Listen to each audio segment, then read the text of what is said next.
Frankie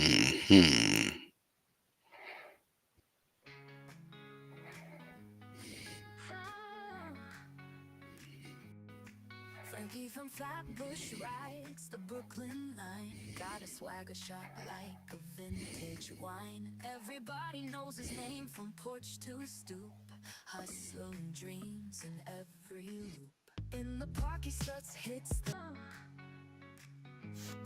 Frankie from Flatbush rides the Brooklyn line. Got a swagger shot like a vintage wine. Everybody knows his name from porch to stoop. Hustling dreams in every loop. In the park he starts hits the handball wall. Echoes hear the stories when the shadows fall. Got 1,000 tales and a confident grin. On the streets of Flatbush where legends begin. Frankie from Flatbush got the city glow, lighting up the borough with his every show. He's the heart of Brooklyn, never laying low. Frankie from Flatbush, always on the go. Bodega lights flicker when Frankie's near. He's got the rhythm, everybody cheers. Corner talks and sidewalk chalks his fame. In the Flatbush breeze, you'll hear his name. Underneath the subway hum, the magic's real. Frankie's moves got that electric feel. From Atlantic Avenue to the urban hill, Flatbush Frankie's giving you a thrill. Frankie from Flatbush got the city glow, lighting up the borough with his every show. He's the heart of Brooklyn, never laying low. Frankie from Flatbush, always on the go.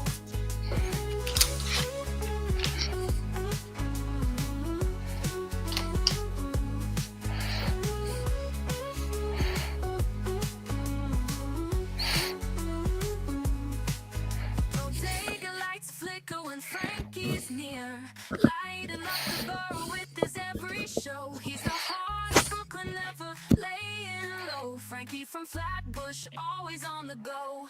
Frankie from Flatbush got the city glow, lighting up the borough with his every show. He's the heart of Brooklyn, never laying low. Frankie from Flatbush, always on the go.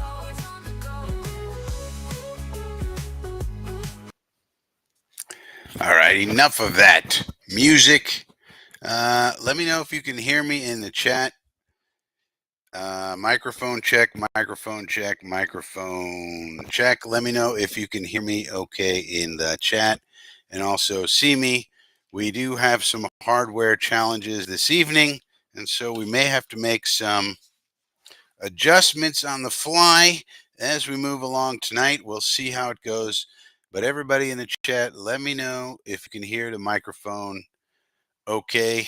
How's it coming through? How's it coming through out there for all the people in the chat? I see Jojo. I see Todd. I see Finnegan's Flight Crew. I see Swamp Ranger. Got you loud and clear. Okay. So hopefully this will be able to hold. We're currently operating on the backup laptop because the main laptop continues to have issues and we have to take it in for servicing, if you can believe that. But of course, I haven't had time to do that, and so we're operating in a backup capacity. So we have the game on this screen here. We have the restream over here. You can see I'm a little choppy on the video, and I think that's because of the laptop.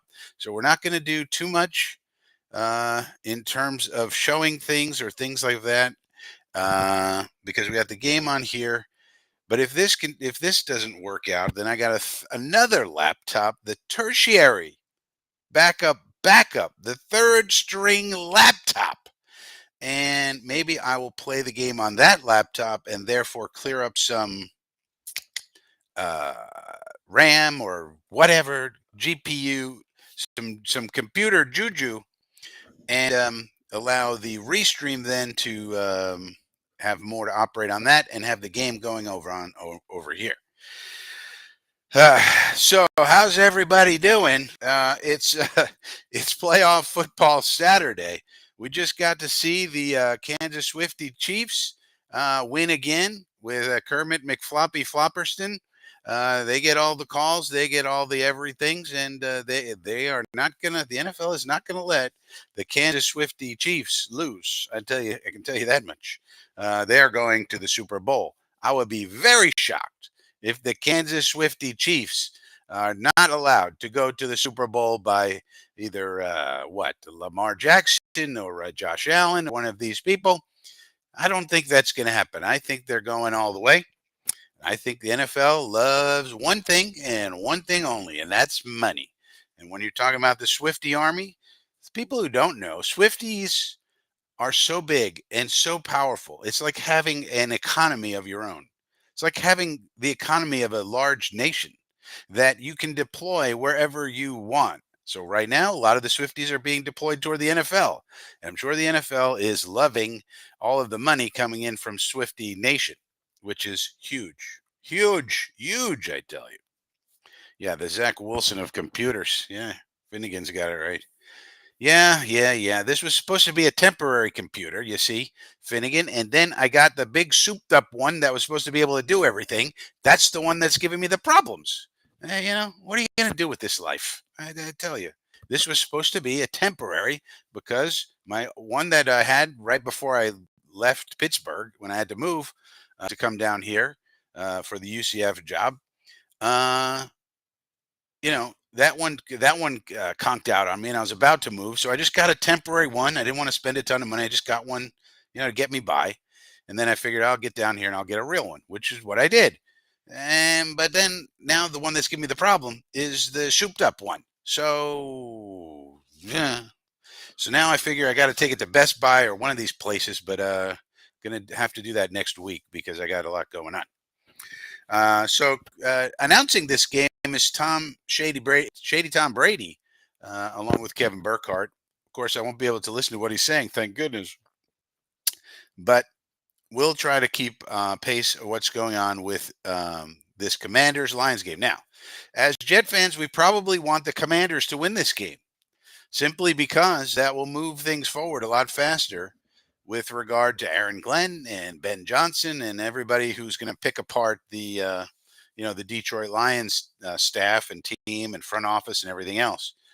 Um, but then again, there are some commanders that are important to watch. Cliff Kingsbury, although he doesn't seem like he's too anxious to become a head coach again. But we also did interview, for example, Lance Newmark, one of the front office people in the Commanders. So if he's somebody that we want to move forward in our GM search, well, he'll become more available if the Commanders lose. But of course, all eyes are currently probably on Aaron Glenn in terms of the head coach. And the general manager is more up in the air. We know it's not going to be Borganzi because he went over to the Titans. So we're not going to get Borganzi, the bonsai tree. So he's out. But we might get anybody else on our list. We don't know. There's a long list. We don't know who's going to make it. But we'll be finding out soon. I'll tell you that much. Jojo, isn't it a conflict with him as an announcer and having a say with the Raiders? Well, I think so. And there are rules in place. Let's put maybe let's try to overlay some of these, or is that going to be too difficult for this computer to? Yeah, I'm not going to overlay the comments. I'll just read them because I don't want the computer to burst in flames. I think it is. I don't think it's right that Shady Tom Brady gets to have broadcasting privileges and also is part owner of one of the teams. That's not fair. But then again, when has anything been fair with Shady Tom Brady? Pretty much any controversial thing in the NFL the last 3 decades, Shady Tom Brady right in the middle of it. So it doesn't surprise me. They say they got rules in place. Yeah, right. Yeah, the rules in play. When does Shady Tom Brady ever cared about the rules? He'll deflate his balls to get an advantage. Hello. Um, so yeah, it is in my opinion. I think it's shady as hell. But what are we gonna do? Uh, the NFL's aware of it. You see the reporters talking about it. The journalists are talking about it. It's not like they're not. So that's good. And if anything egregious happens, I don't know. I guess we'll just have to wait and see. Maybe they'll change the rules. But it also came out that Shady Tom Brady intends to fulfill his whole 10-year contract. Don Yee is his agent, and he came out and said, "No, Tom Brady's fulfilling his whole 10-year contract. He's getting all that money. Sorry, you know, 37 million a year to be a terrible broadcaster. 37 mil a year just because he has such a big name and they can market off of it. It doesn't matter how good he is. He can be terrible. He's Tom Brady. We can market the Tom Brady. Who cares how he actually is at informing the people about the football game? That's not important. What's important is marketing, you see, which is why they're not going to let the Chiefs lose, because what's important is money. It's not football is important, people. Let's get this straight. The NFL is about one thing and one thing only, and that's money. Just so happens that they're playing football. They could be playing tiddlywinks. They don't care. If suddenly there was an uptick in tiddlywink interest and everybody no longer wanted to watch football, the NFL would become the National Tiddlywink League. They don't care. If it's going to make them money, they do not care. All right, now they're giving me some commercial about, okay, local. This is the interesting thing about YouTube TV now. They're giving you these local commercials. So that's different. And I think that's even more value. Speaking of money, the value they get, YouTube, out of the ads that can be localized to local people. YouTube must make a lot of money out of those localized ads instead of like, the national chain like Burger King or whatever. Now they can run local ads, like the local car dealership or whatever. And those are super valuable because they're more targeted. You see, the people in Orlando want to know about the things going on in Orlando. They don't necessarily care what's going on in San Francisco, and so forth and so on. So it's interesting that they've been able to do that now. And I think that makes their property, they're owning this NFL package, very, very valuable because of the value of these ads that they can run. If you remember in the beginning years ago, they didn't even have that many ads or any. They would have a thing that came on that said, the game is paused while they didn't even know how to do the ads. But now they got it all figured out. They got it all figured out, man. They got it all figured out. Once they figure out, yeah, look, here's a local commercial for local attorneys, right? This is so much more valuable for YouTube for the local attorneys, the ambulance chaser attorneys in your local area need to get their ads here on the football game. It's because that's very valuable for them. You can see how it's all working. You can see how it's all working. Let's see. Finnegan says Borgonzi wasn't going to pass up a GM job for the chance of the Jets job. Don't blame him. Well, Borgonzi, here's the thing about Borgonzi. One or the other party didn't want Borgonzi. Either he didn't want us or we didn't want him. Because certainly we knew what he was doing with the Titans. So I think either he got back to us and was like, this isn't for me. Thank you for the first interview, but I have other opportunities. I'm not interested. Or we wasn't on our final list. It's possible he wasn't gonna make it. Now that's hard to believe, but it's possible. Dick Chimney said we should be closing in on the GM hire this week. Yeah, well, I would think so because there's nobody left on our list. If you look on the community tabs at Frankie from Flatbush channel, I keep track. We got a tracker of all the interviews, and they're all done except for one, Joe Witt Jr., the defensive coordinator from I think these Commanders actually, and so all of the GM interviews are over, and then all of the head coaching interviews are over except for that one. So yeah, we should be moving on to round two just because there's nobody left on our list. There's not exactly breaking journalism. Oh, here's Aaron Andrews. Why? Ugh, I'm not going to get into Aaron Andrews. But the sideline interview is very important. We get the sideline interview with Aaron Andrews. You're going to give us so much insight into football games. Infrared Jets is here. Good to see you, Infrared. Good to see Big Green.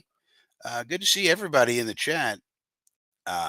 Good to see Indy Jets. Good to see Jojo, Todd, Jason, Swamp Ranger, everybody in the chat. Good to see everybody. It's been a long week. Been a long, long week. And here we are on Saturday. It's a holiday weekend here in America. In case you're tuning in from other places in the world, we have off on Monday. Most people do. It's a Martin Luther King Day on Monday. Celebrate the life of the great Martin Luther King. He wanted people to be judged by the content of their character. Okay, so the kickoff now goes out of bounds. So the Lions will get the ball. We got a bunch of interesting storylines in this game, of course. Aaron Glenn is the defensive coordinator of the Lions. Hot candidate. Everybody wants him. All seven, all seven openings that came open. Aaron Glenn has gotten a request to interview for. 7 out of 7, Aaron Glenn. And then also there's Ben Johnson on the offensive side. Then you have some people on old Dan Quinn's crew, like Joe Witt Jr. And then you have front office people like Lance Newmark from the Commanders as well that we interviewed. Might have interviewed a couple other places. All right, so Jared Goff starting off now with a 2 tight end set, hands it off to Montgomery. David Montgomery is back for this game, the running back number 5, and he takes it for a couple of yard gain. Nothing too much there on first down.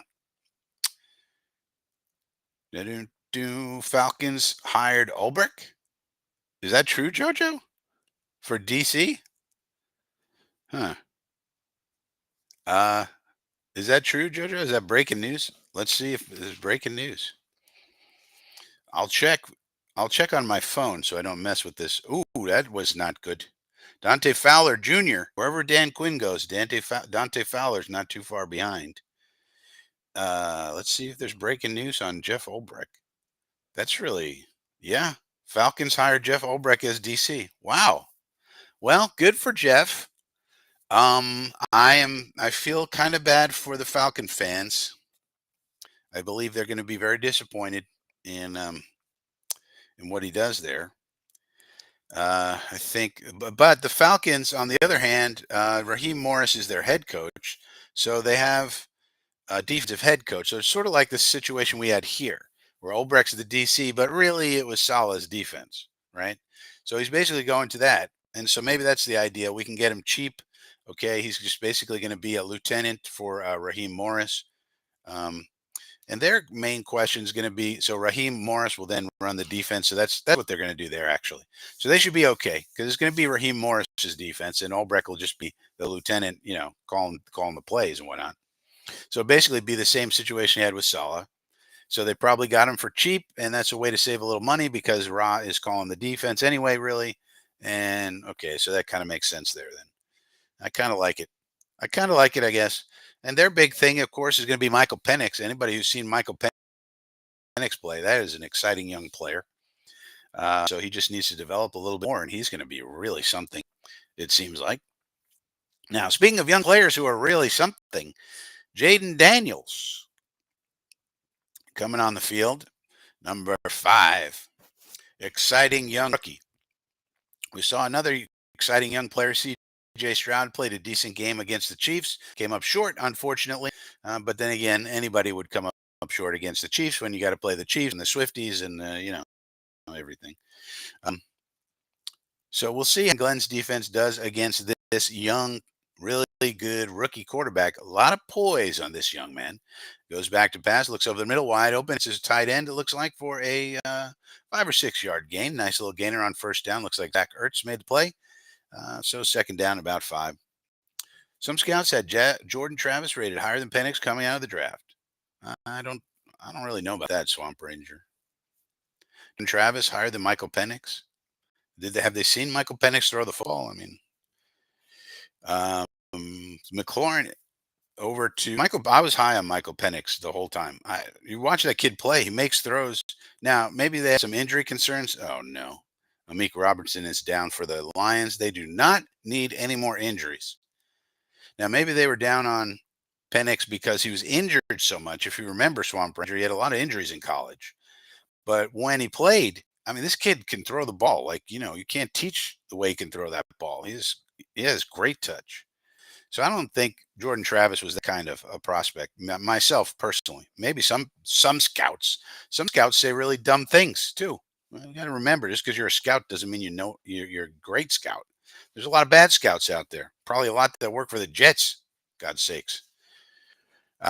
Somebody told us to take Ashton Davis in the third round. Somebody said get Lakey Fotu over here from the Cardinals. Somebody, all these things. So yeah, I don't really see Jordan Travis as the same level of prospect as Michael Penix. They're different. Penix is different, man. Watch Penix play, Swamp Ranger. Have you seen Penix play? The way you just watch the way the kid throws the ball. It's amazing. I mean, the deep ball accuracy for Penix is something else, and he's kind of like Jaden Daniels in a way. If you watch him play, just poise, like unbelievable poise, and able to throw out of dirty pockets, like the thing that Zach could not do. You know what I mean? Like whenever the pocket got dirty, Zach was just flustered. Penix and Daniels, not the case. Not the case. And that's really, and that's something you really have to look for because there's going to be a lot of dirty pockets in the NFL. There's not going to be a ton of clean pockets. There's going to be some, but when it comes to nut crunching time, they're going to put pressure on you. You saw what they did to CJ Stroud nut crunching time in that last game, right? What did Spags do? He just blitz, blitz, blitz. That's what they're going to do. And you got to be able to handle it. You got to be able to stand in there, take a beating, and still deliver the ball accurately and on time. That's the challenge, especially for young guys. But Penix, yeah, Penix is amazing. I mean, he's fun to watch. I mean, you just watch Penix play; it's just fun to watch. It's like, oh, no way he can make this throw. What? He made that throw? What? So he just makes some incredible throws. I think in the last game he played, he had something like 7 big time throws, according to PFF. They track those big time throws and like 1 turnover worthy play. But to see 7 big time throws, BTTs, that is a lot. I don't think I've ever seen that many in one game. Oh, look at this kid. Amik Robinson coming out of the game now, and they're holding his arms. So something happened here.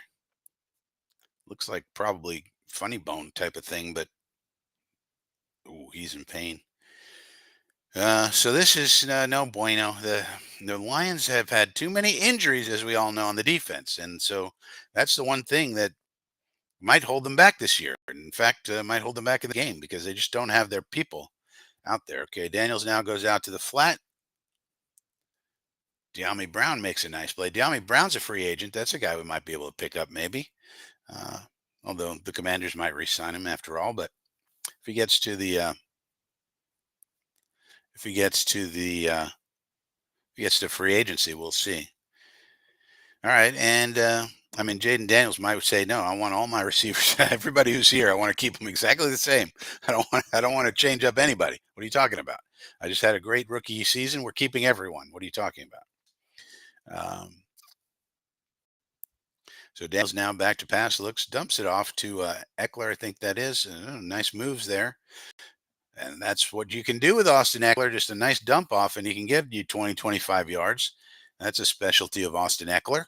He can do that for you. That's why you got him. Smart. Just a nice dump off. Just get it to him and let him go. There he goes. Nicely done. Don't make the easy stuff hard. That's something some young kids have to learn sometimes. Not Jaden Daniels. Right off the bat. Knows what he's doing. Full stack backfield now. Here's a running play to running back, and that does not go anywhere. So good defense there by the Detroit Lions. So it's nothing. 11:35 in the first quarter. Daniels has started out 4 for 4, 43 yards. He's in the shotgun right now.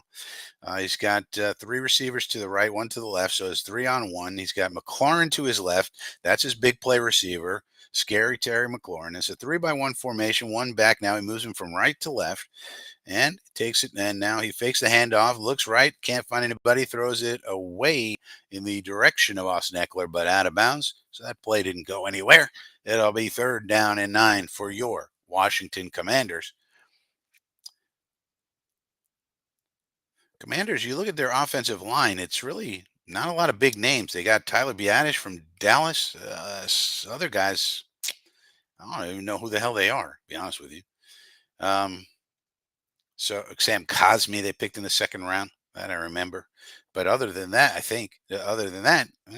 not much. Another 3-by-1 formation. They got Trips bunch right. They're going to blow this dead for, I think on the defense, came through. Could have got a free play out of it if they stayed stationary, but if they move, then they call it on the defense. But they're calling it on the offense. Ron Torbert, on the offense. The offense thought it was on the defense. And Dan Quinn and the Quinniacs are getting an explanation now. So they called the false start. I thought the defense was in the neutral zone, but perhaps not. That's not a false start. What are they talking about? They got to let the center move his freaking head. They really do. I mean, they got to get that out of the rule book. The center moved his head. The center's allowed to move his head. Like, they got to get that out. That's not a penalty. You got to let these guys move their freaking heads around. I mean, they put so many rules around these offensive linemen. It's so dumb. He should be able to look and do that. That should be fine. That's so dumb. I hate all the dumb penalties. Ugh. Ruining a game of football. God's sakes. Let them move around a little bit. Get rid of illegal men downfield for another thing as well. There's Jamison Crowder with a nice move. Did he get to the first down marker? Probably not. Nope. He's going to be about a half a yard short. But still, they could go for it now if they wanted to. But nice play by veteran Jamison Crowder, Jet legend Jamison Crowder, of course. We told him, hey, Jamison, you're taking a pay cut. He said, okay, I'll take a pay cut, but then I'm out of here. And he bounced around since. 4th and 1, they are going to go for it, it looks like. And they're in the shotgun, and it's 4th and half. Oh, they're going to do the push, and they're going to. Oh, this was dumb. They brought in Marcus Mariota. Oh, they tried some trickery. Cliff Kingsbury tried some trickery. That was some dumb shit. Let's bring in Marcus Mariota, who's never been successful at anything, and run a crazy tush push type play. We put Mariota in motion. Why can't we just run Jaden Daniels with a tush push or whatever? Daniels, and then he was trying to flip it back to Daniels. That was dumb. Cliff, you're out thinking yourself, buddy. Keep it simple. Kingsbury. Hey, you got the Kingsbury, and then you got the Quins, the Quinniacs. And sometimes we just think too much. We're thinking too much. Just don't outthink yourself. Keep it simple. Let's bring Marcus Mariota on the field and have him do something. Oh, I mean, he's Marcus Mariota. He's not exactly Justin Fields out there in terms of, gaining yardage on the ground. Or Lamar Jackson or Josh Allen or one of these people. He's Marcus Mariota. So let him be the backup. You don't need to put him out as a flanker and then put him in motion. And you're outthinking yourself, Kingsbury. Outthinking yourself.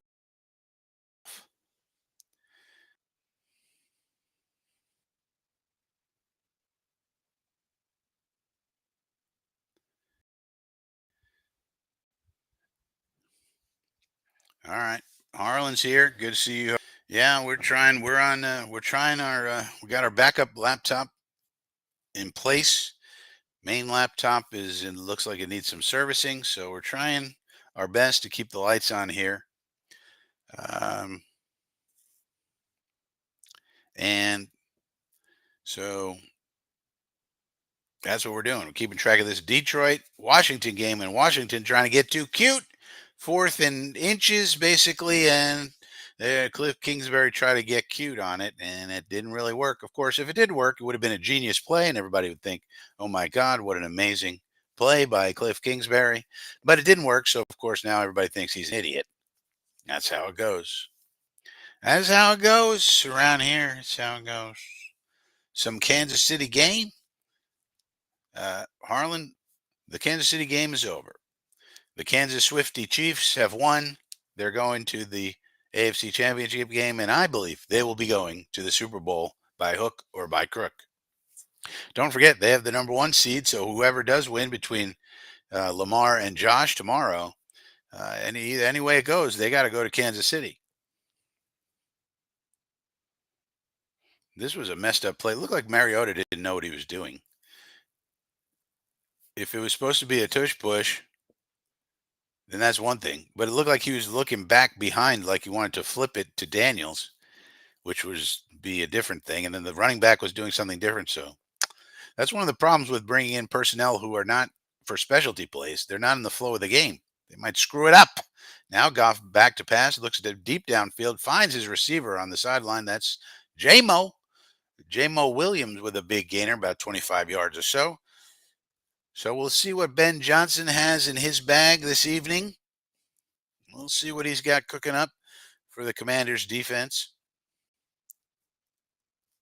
if anything. Well, he's got something. Let's see if he can cook. But the Lions, of course, are at home. Commanders on the road. And you would think with all of the injuries that the Lions do have on defense, they want to put up a lot of points on offense. They don't want this to be a low-scoring slugfest because at any given moment, their defense might give out with all those people injured and so forth. So you'd think they'd want to put up a lot of points and just, don't even keep it close. Let's just keep it moving. How you doing? Keep it moving. You figure that the Commanders, this is probably their Super Bowl. I mean, they made the playoffs unexpectedly. They had a all new team. Quinn, uh, Kingsbury, the GM, Peters coming in, and they drafted the rookie quarterback. Now it turns out they drafted the best rookie quarterback. Seems like in the draft, although there were quite a number of them. But Bo Nix had a nice year. Penix played well when he got a chance late in the year, and so forth and so on. But Jaden Daniels been really good all year, pretty much. I think he had a little bit of a dip in the middle where he had some minor injuries, but other than that, he's played really well. And so, them making the playoffs in year one of all of that going on with a rookie quarterback, you can't expect that. So for them, this has to be an exciting opportunity. This is their Super Bowl. Hey, we're in the playoffs. Hey, Jameer Gibbs is really gouging him left, right, and center here as the Lions start to move the ball. So Ben Johnson keeping it on the ground for the most part and really taking it to the Quinnipiacs, the Quinnipiacs, like the Quinn Maniacs. I don't know. But anyway, Dan Quinn's defense. They got Barry Sanders in attendance. All-time great Barry Sanders. The greatest running back of all time, perhaps. One of the, for sure. Now they give the ball to David Montgomery, so they continue to keep it on the ground. Chewing up clock as they move the ball downfield. Yeah, Harlan, Kansas City won. The Kansas Swifty Chiefs. The NFL is not going to allow the Kansas Swifty Chiefs to lose because the NFL is about one thing and one thing only, and that one thing is money.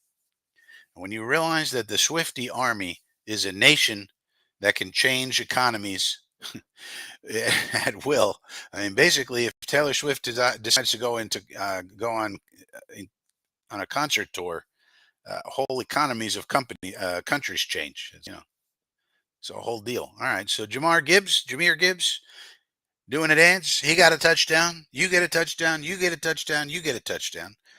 So the Lions get on the board first. They're able to hold Jaden Daniels down after Cliff Kingsbury tried to get cute, and now the Lions blocked it up beautiful, easy for Gibbs. Great job by the O-line, the tight ends, and everybody. Good job by the big boys up front. Attaway, that's how you block it up, boys. Nicely done. And the Lions get on the board first with that touchdown. And the extra point is up and good. So there you go. We got Cliff Kingsbury getting too cute, and we got the Lions keeping it on the ground and taking it down all the way down the field on the Quinn defense and scoring first. So we got 7-0 in the first quarter. There we go. Big Green says we should all have a class action against the NFL. Yeah, good luck with that. Good luck with that. I mean, basically how they control it, Big Green, is it's very simple. It's all about the holding calls. What are you going to do? Have a lawsuit saying that wasn't holding on number 74 or it was holding? I mean, yeah, sure. I mean, you could call holding, as we all know, on any given play. And the way to control it is when it's important for the Chiefs and they're on offense, you don't call it. When they're on defense, you do call it. And it's very simple. You can call it on any play. So, and it is and it isn't. It's all in the mind of the beholder. Vague rules, it's called. Just have some vague rules, and then key moments in time, you call it, you don't call it. It's very simple. But what are you going to do? Say the referees are all crooked? Okay, good luck proving that one, Big Green. Good luck. I wish you luck. I wish you luck. Good luck finding an attorney to take that case. They're not going to take it, Big Green. Yeah, roughing the passer. What are they going to say? We're keeping people safe. Sorry, we're keeping people safe. Besides, it's our rules. Everybody agreed to them. Who are you going to say got injured, got harmed in this lawsuit? Who's harmed? I mean, the NFLPA agreed to it. So, number one, there's a collective bargaining agreement in place regarding all the rules, and the parties are the clubs and the players. So they all collectively agree to the rules of the game. And as a fan, you don't have any say in the rules. You're just a fan. How are you harmed? You're not. Nobody's forcing you to watch the game. You don't like it? Go watch basketball. Go watch baseball. Go watch tiddlywinks. Go watch bowling. Go out with your friends and shoot hoops. I mean, what? You're not harmed. You're not entitled to a football game. they're giving you they're giving you the football game that they want to give you. It's their league. It's not your league, Big Green. It's not my league. It's theirs. They own it.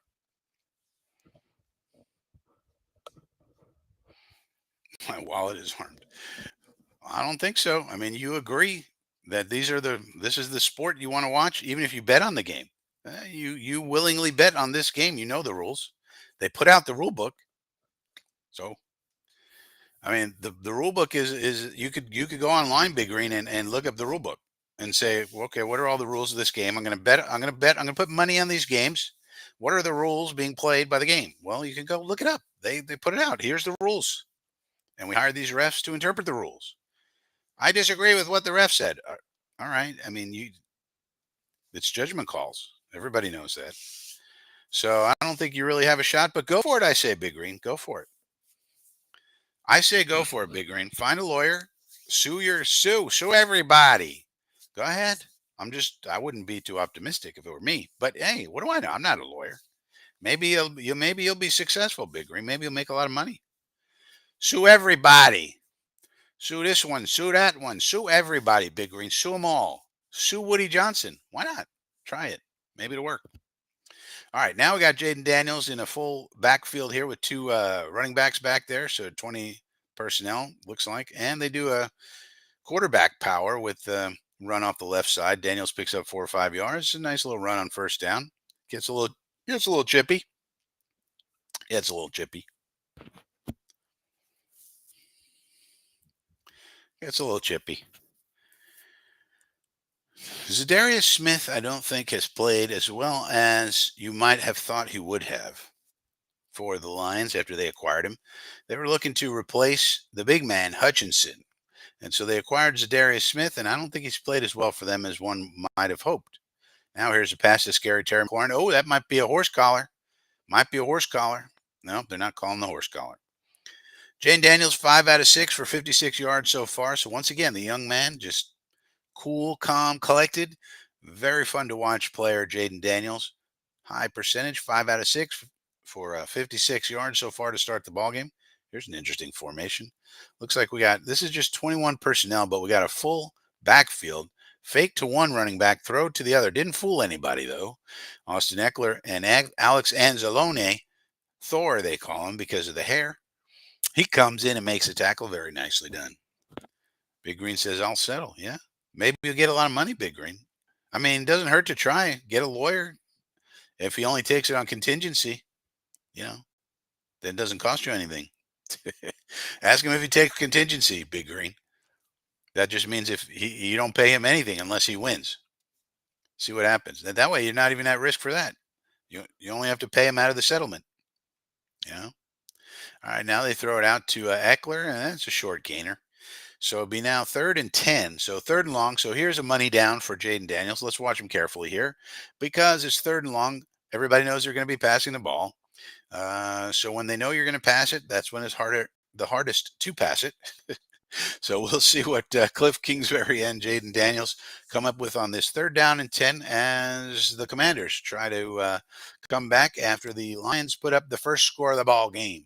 7-0 Lions here in the first quarter, 5:23 as the clock ticks down. And Jaden Daniels now in a shotgun with 5 wide outs, nobody in the backfield, throws downfield and is able to connect for a first down to Jamison Crowder. Jet legend Jamison Crowder. So you love to see that out of the young QB. 3rd and long, they know you're passing. We know you're passing. Everybody knows what you're doing. Still able to complete it for a first down. Very nicely done by the young quarterback, Jaden Daniels. Exactly what you want at a number 5. Good job, JD. Now they go to a more conventional set here, but with trips on the right. And it's 11 personnel, but trips right bunch. And out of that, they are going to run the running back, Robinson, and he goes for about 14, 15 yards. Nicely done. They take a throwing formation and run out of it. Very nicely done. Very nicely done.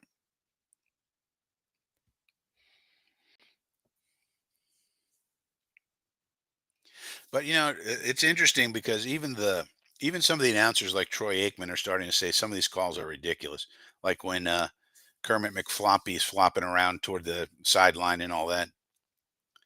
You know, even Troy Aikman's calling out Kermit McFloppy. I mean, let's be real. Say, oh, he's slowing down. This isn't right. You can't have the defensive players not, in this position. There's a lot of rules changes I wish they would make actually, but they don't want to because they don't think it's a big problem. They care about the money. Are you going to stop watching the games, Big Green, because of the penalties? No, I doubt you are. All they care about is your money, buddy, and your attention. That's how they get the money eventually. All right, so 2nd and 10 now. Jaden Daniels back to pass, looks to his right, goes down the right sideline. That's not a great pass right there.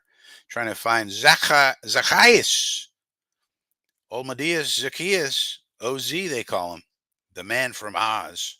But anyway, now it'll be 3rd down and 10. And Jaden Daniels again. So here's another big 3rd down, 3rd and long. They know you're going to pass. You know we're going to pass. Everybody knows you're going to pass. How do you do when we know what you're going to do? That's the big test for these young QBs. So again, we got a trips bunch right with a man in motion now. So let's see how they're able to defend this. They do bring a blitz, a late blitzer, and look at that rocket pass. And De'Ami Brown drops it. Man, you got to catch that, De'Ami. What are we doing? Daniels put it right on you. Let's see. Let's make sure. Yeah, that's right on you. You got to catch that, brother. That is a beautiful pass. So there you go. So Jaden Daniels, even though that's an incompletion, could maybe a smidge behind, but you got to catch that. Even though he gets an incompletion, if you're grading that, you would grade that as a drop. That's not on Daniels. You would expect a receiver to catch that, but they're still in field goal position. So going for a field goal, they have Zane Gonzalez, and that looks like it's going to be good. So 7-3. So they're able to get some points, but on the road, you really don't want field goals as much as you want touchdowns because the Lions, of course, have a very prolific offense, and so field goals are not going to cut it. We're going to need some touchdowns eventually. So Big Green says, I think the Bills will have the Chiefs number. I don't know, man. I hope so, but I really don't think the NFL is going to let the Chiefs lose. That Swifty money cannot be underestimated. Literally is something that can cause like booms and busts when she goes on tour. The economy of wherever she goes explodes. It's unbelievable. The Swifties are an economic powerhouse. Now, you think NFL is going to turn that down when you think about the Super Bowl, the Chiefs, Mahomes, Kelsey, Reed, and all the money, and then on top of that you pour the Swifties. I mean, come on. You really think the NFL is going to let the Chiefs not get to the Super Bowl when I just don't see it, man. I'm sorry. I think they want the Chiefs in there so badly. They love dynasties. They did the same thing with Shady Tom Brady and Bill Belichick and all that. Now the new dynasty is the Chiefs. That's what it is. The Kansas Swifty Chiefs. They got the quarterback. They got Kelsey. They got Reed. They got Chris Jones. They got it all going on. It's too good. It's too much money. It's like so much money on the table when you combine the Swifties. I mean, think about it.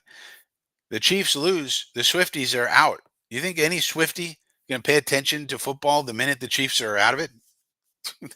All that money just flies out the window. It's not, you know what I mean? Just flying money right out the window. Millions and millions and billions of dollars. You really think they're going to do that? I mean, come on.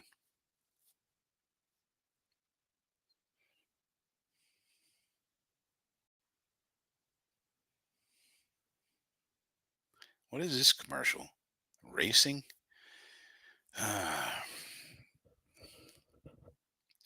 Mulonlabe, Ulbrich signed with the Falcons. Yeah, he sure did. Defensive coordinator under his good buddy Raheem Morris.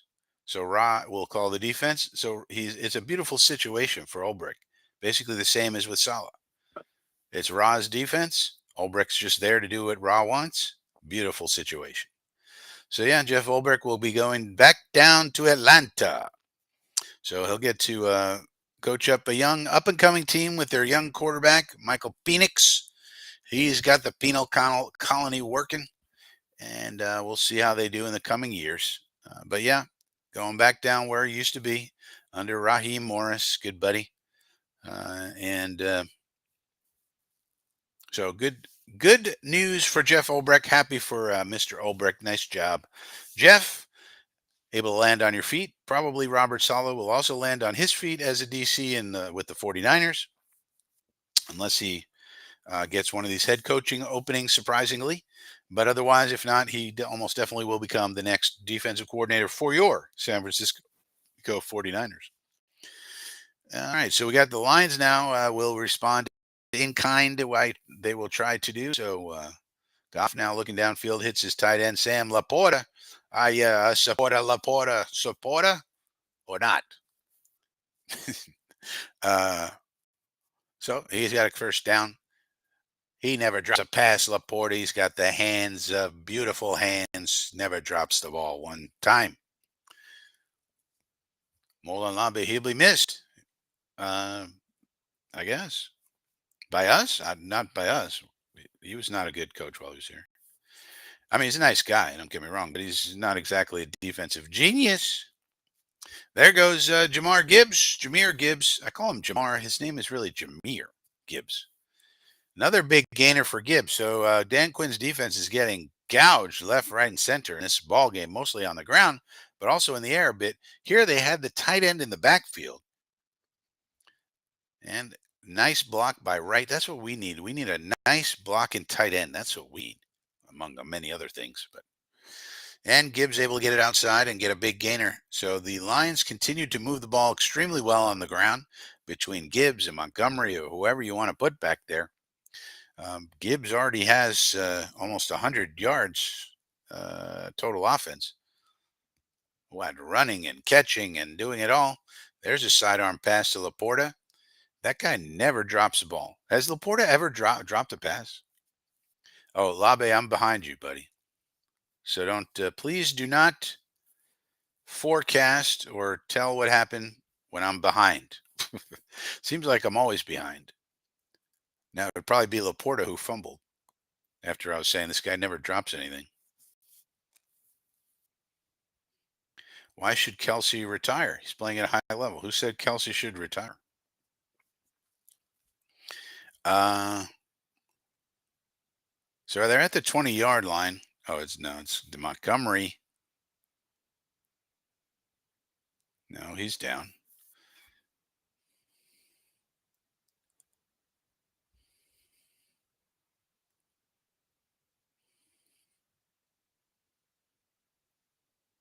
Tomlin to the Cowboys. Tomlin is not going to the Cowboys, no. It would be, well, put it this way, it would be extremely surprising. He doesn't fit the two, as far as I know, he doesn't fit the two categories that the Cowboys look at for the head coaches. There's two categories Jerry really looks at. One is, does Jerry and the Jones family have a relationship with you already? Oh, there's the fumble. Man, I'm really behind. I'm like 2 plays behind you guys. Maybe I no. I was going to say I should refresh, but with the backup laptop, I don't want to mess anything up. All right, so the Commanders are able to get a key turnover here. Dorrance Armstrong, speaking of the Cowboys, that's the former Cowboy that Quinn brought over with him, in addition to Fowler and a couple others, I think. So Goff with a key fumble. Now maybe the Commanders get back in the game a little bit more. So the Lions were really moving the ball down the field, and that turnover really stings. So the two categories for the Cowboys are: does the Jones family know you? Are they familiar with you? Are you part of the family? So Deion Sanders falls into that category. Kellen Moore falls into that category. Or are you like an established, well-known, established, pelts on the wall type of coach, like a Bill Belichick or a um, like an Andy Reid, if Andy Reid became available? Not that he's available, but they would go after him. But those are generally the two categories. So I guess Tomlin would obviously fall into the well-respected pelts on the wall, though he just has one Super Bowl ring as a head coach, one as an assistant coach. So I guess you could say he would fall into that, but of course I don't think Tomlin's going to become available. As far as we know, the reporting is that Tomlin is not going to be let go by the Steelers. They're going to stick with him. They're going to make other changes. What those changes would be, we don't know. But I don't think they're trading him. I mean, if they're going to trade him, then the Jets would be a great place for them to trade him to, because we would give them whatever they want, I think, for him. So, and then our draft picks, of course, would be more valuable than the Cowboys, at least for this year. So, if they were going to trade him, why not the Jets? Why the Cowboys? We would basically give them whatever they wanted, probably, for Mike Tomlin, because we can't get a level of that level of coach on our own. We'd have to do it by trade. But then again, Mike Tomlin also has a no trade clause in his contract, so he would have to agree to it. And I don't think he wants to leave the Steelers and come to the Jets, so that's another hurdle. Now the Cowboys, hey, he might be willing to waive that no trade for the Cowboys, because they're the Cowboys, of course, America's team. We're America's trash bin. So, speaking of the Cowboys, is Dorrance Armstrong making the big play for the Commanders? That's why we got him, they said. 2-by-2 formation now for Jaden Daniels. Let's see how he responds to this turn of events. And he hands the ball off. There's a big running play. About 16, 17 yards for the Commanders. That's a good drive starter. That's a good drive starter right there.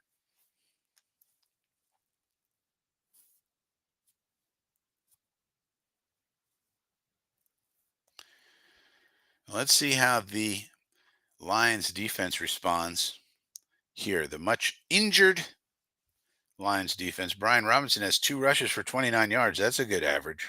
That's a good average. Well, looks like they're going to do a run blitz here with Brian Branch, and they're not able to really affect the play that much. Able to get it outside for 4 or 5 yards on first down. That's pretty good. That's pretty good.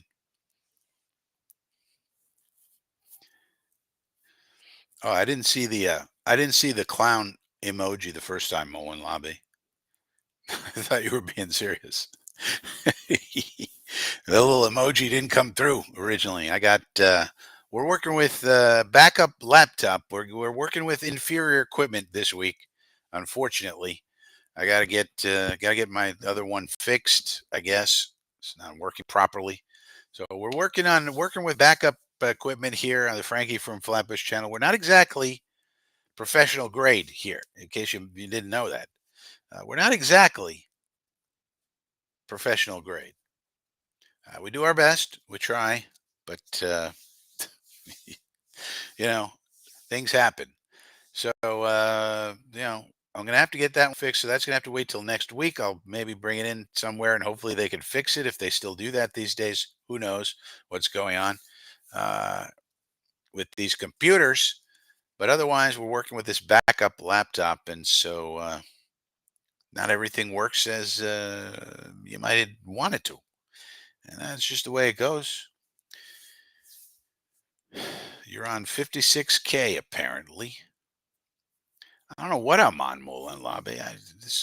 This is supposed to be backup. It should be able to do this, but it's supposed to be. It was supposed to be a temporary freaking laptop, and then I got like a real one, and then the real one with all the souped up specs and everything. That's the one that gives me problems. I mean, come on. What is going on in life? And then listen to this one. How about this one? I ordered some shirts. You guys ever order some shirts? Yeah, I needed some shirts, so I ordered them. Some button-down shirts for work. And so they're delivered today to my apartment. I get the notification. Here's the picture. It's delivered. It's definitely there. They show a picture of the package in front of my door. I can know it's my door because of what's in the picture. Like there's like a little, I could tell it's my door. And and that's at a certain time. 5 minutes later, I go to open the door and get the package, and it's gone. And I look everywhere around the apartment, or like around the outside of the apartment. Man, it's nowhere. Somebody stole it. Within 5 minutes of it being delivered, somebody stole 3 button-down shirts I ordered. How about that for life things happening? For God's sake, man, you can't even order 3 shirts around here. And who the hell would want to steal a package of 3 shirts anyway? Not exactly valuable. It's not like I ordered diamond rings or something. Yeah. Guy can't even get some shirts around here. Computers breaking, shirts not being delivered. This is life. All right, Jaden Daniels now back to pass. Finds a wide open De'Ami Brown. Makes up for his drop pass. That might be a face mask in addition to a big gainer. And so you see De'Ami Brown, this is what he can do. I'm telling you, that's a free agent we should keep our eye on. That's a guy we might be able to get for a reasonable price. Look, although if he plays really well in the playoffs, maybe not. That's definitely a face mask. Did they call it?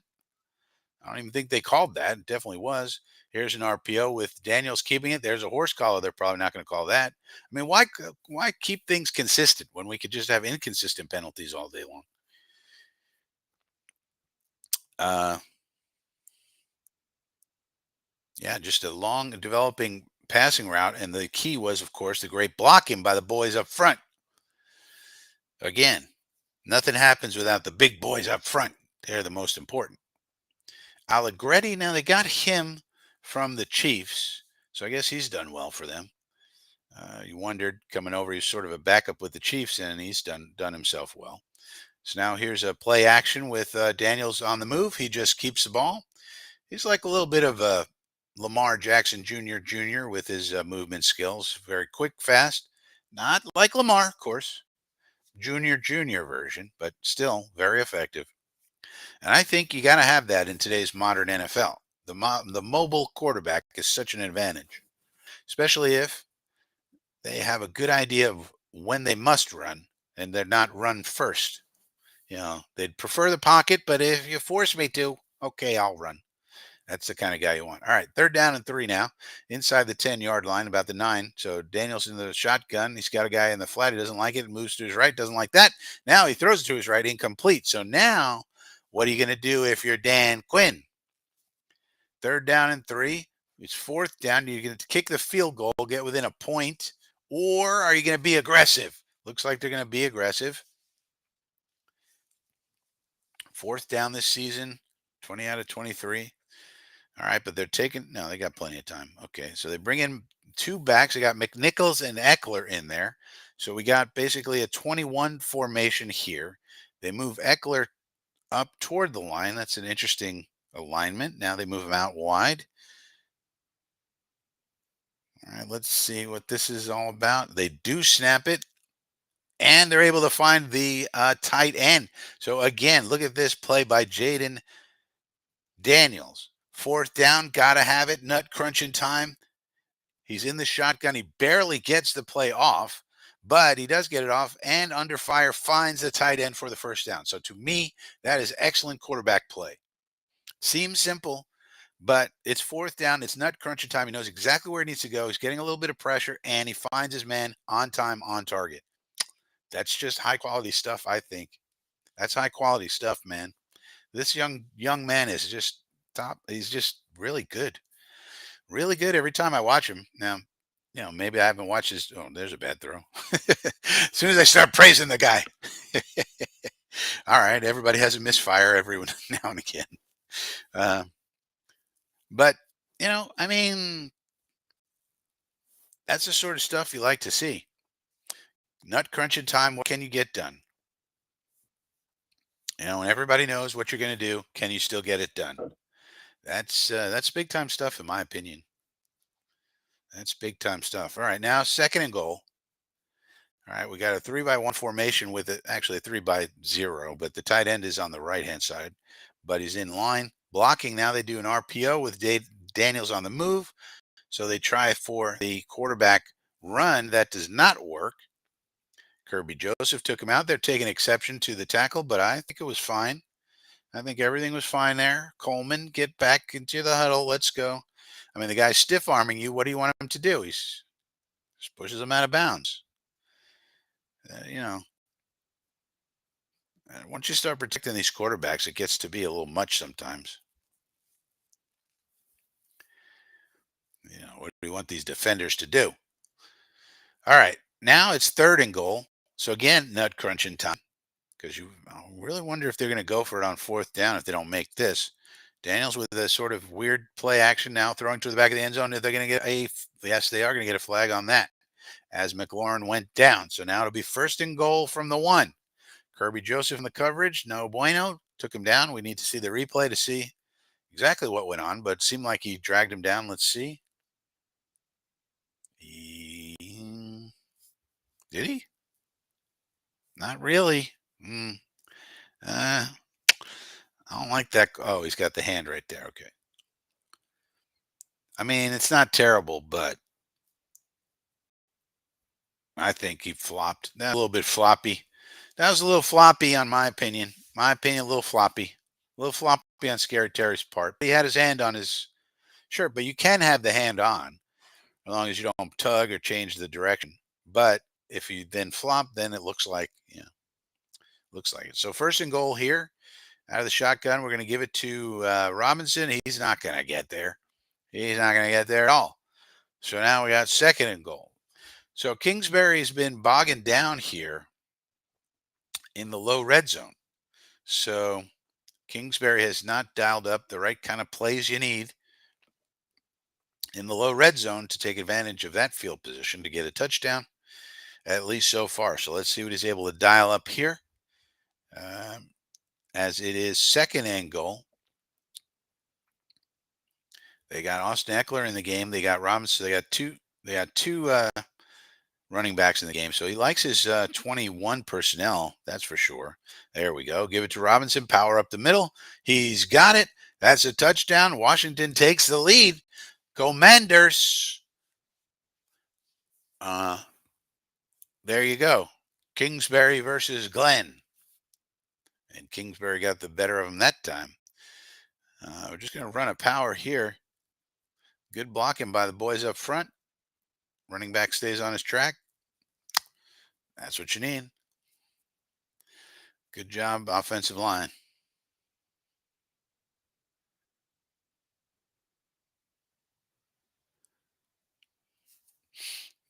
Hey, how about hugging up the offensive line? Nobody ever gives the offensive line a hug.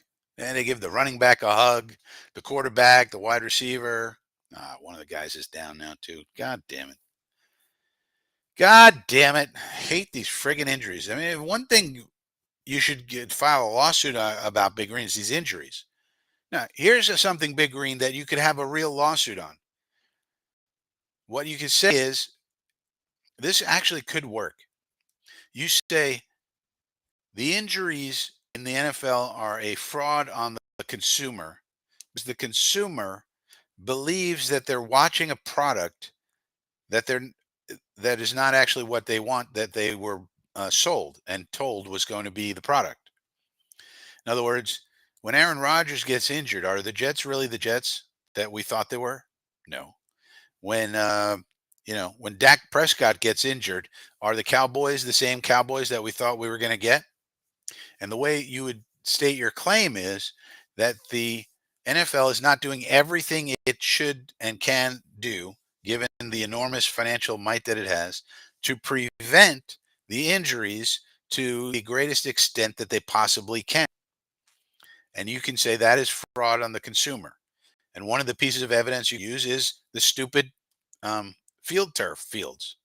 You can say, well, here, evidence number one, Your Honor, they don't even have grass fields on half of these dumb teams.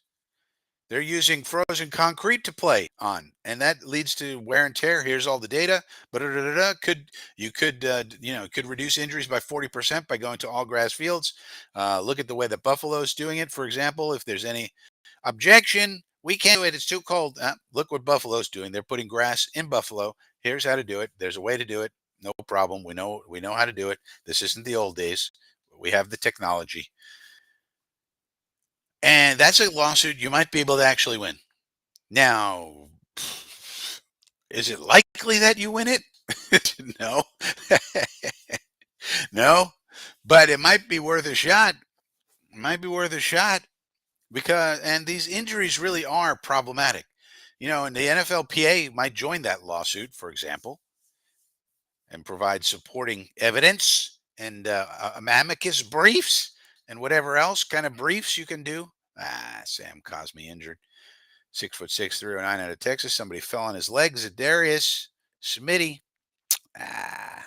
So that could be a knee, could be an ACL, could be an MCL, could be a patella tendon, could be whatever, could be.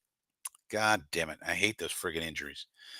And so hopefully he's all right. He's there working on him there on the sideline. That could be something you could try. That could be a lawsuit. Now, would it win? Probably not, but it probably has a better chance than the rules. And you would say, I'm harmed as a consumer because I thought I was consuming a certain product. It's like if you buy, let's say you buy something that's vanilla ice cream. It says vanilla ice cream on the box on the thing, and you bring it home, and it's actually chocolate ice cream. And you open it, and you go, "Wait a minute, this says vanilla ice cream. I wanted vanilla ice cream," but you open it up, and it's chocolate ice cream. You can't do that. That's illegal. That's fraud on the consumer, right? Because you told me this was vanilla ice cream. I wanted vanilla ice cream. And inside the container is chocolate ice cream. That's a fraud on the consumer. You lied to me and you made me buy something I didn't want. I don't want chocolate. I want vanilla per se. Same thing with these teams. I thought I was getting a Jet team last year that had Aaron Rodgers as the quarterback. I thought this year I was getting a Dallas Cowboy team that had a Dak Prescott at a quarterback, not Cooper Rush and all these people. Uh, so forth and so on.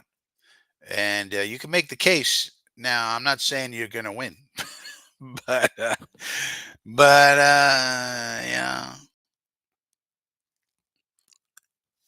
Phil says, great defense by our future coach, Glenn. Yeah. Well, number one, we don't know if he's going to be our future coach. And number two, all of his people are injured. That's what his excuse is this year. Everybody injured.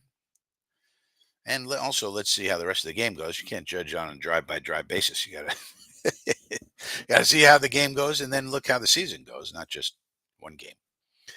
But nonetheless, all right, 10-7 now. Goff back to pass, and he's going to throw a deep one down the middle, way down the field. Ooh, trying to hit J-Mo. That's what they got J-Mo for, those type of plays. But Goff overthrew him. Had him. Looked like he had him. J-Mo, of course, that great speed. That doesn't diminish any after his injury that he had coming into the league. Yeah, he had him. Just overthrew him. Got to put it in the bucket. Goff. Goffster and the Goffense, the Detroit Lions Goffense.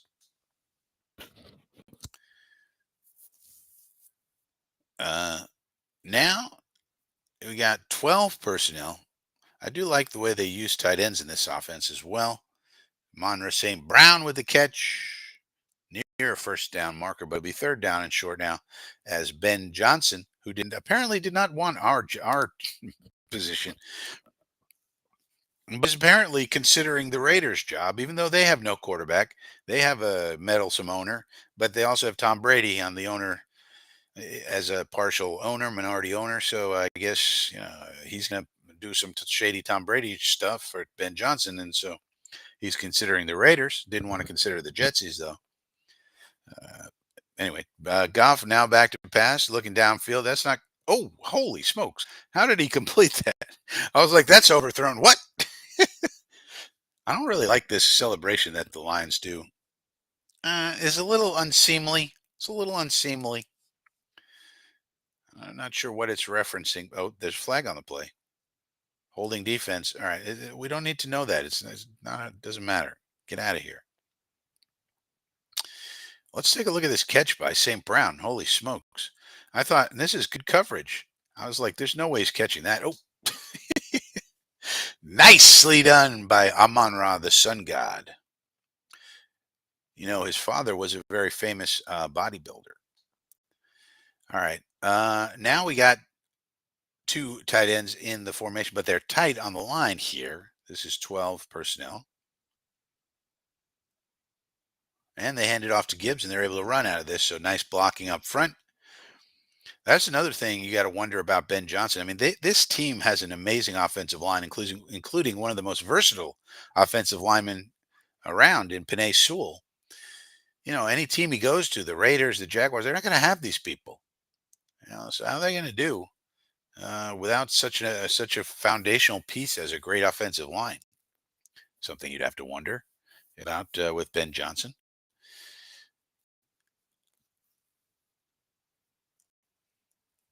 And here's a nice running play to get not able to find the hole, however, and they take him down quickly, including Frankie Louvu, Jet legend Frankie Louvu on the field. Everybody.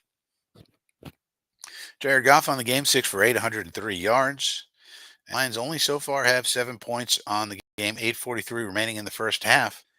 As the Commander defense is holding up pretty well. I mean, they did give up a lot of yardage, but they haven't given up a lot of points. So they were able to get a key turnover on a sack fumble with the Goffster, but otherwise, yeah, it's been a lot of yardage as he throws it out wide to looks like Khalif Raymond or one of the Raymonds, some Raymond. Anyway, so now they're down close to the end zone again. So they were able to get a touchdown. Then they were in the red zone again and they fumbled it. Now they're in the low red zone again. So the Commander defense isn't exactly playing great, but they've only given up 7 points so far. But on the other hand, the Lions have the ball at the 2-yard line and they brought in the big boys. We got all kind of tight ends and extra people here. This is the jumbo package, and we're going to throw out of the jumbo package. Goff moving around. No way.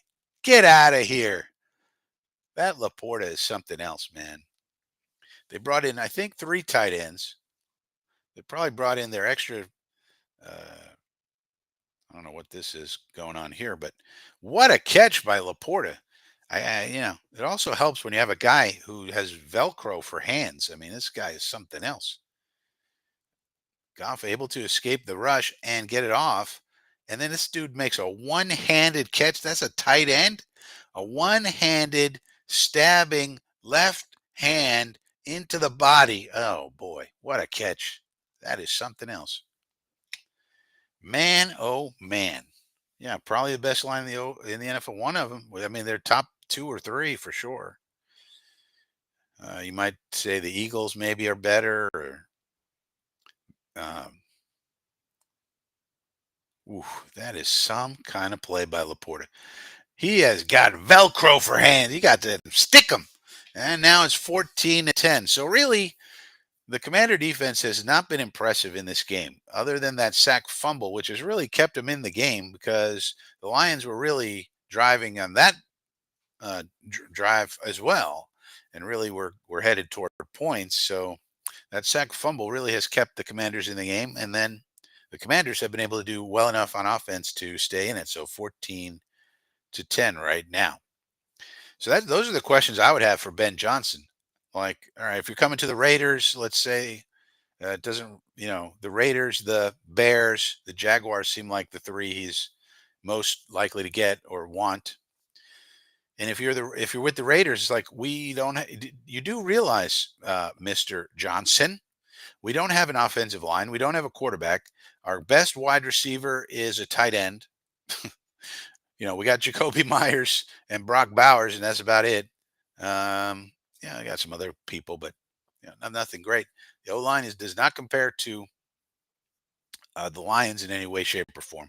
We got no long term answer at quarterback. We got the sixth pick in the draft, but no guarantee we can get a quarterback from there. Are you sure you want to come here?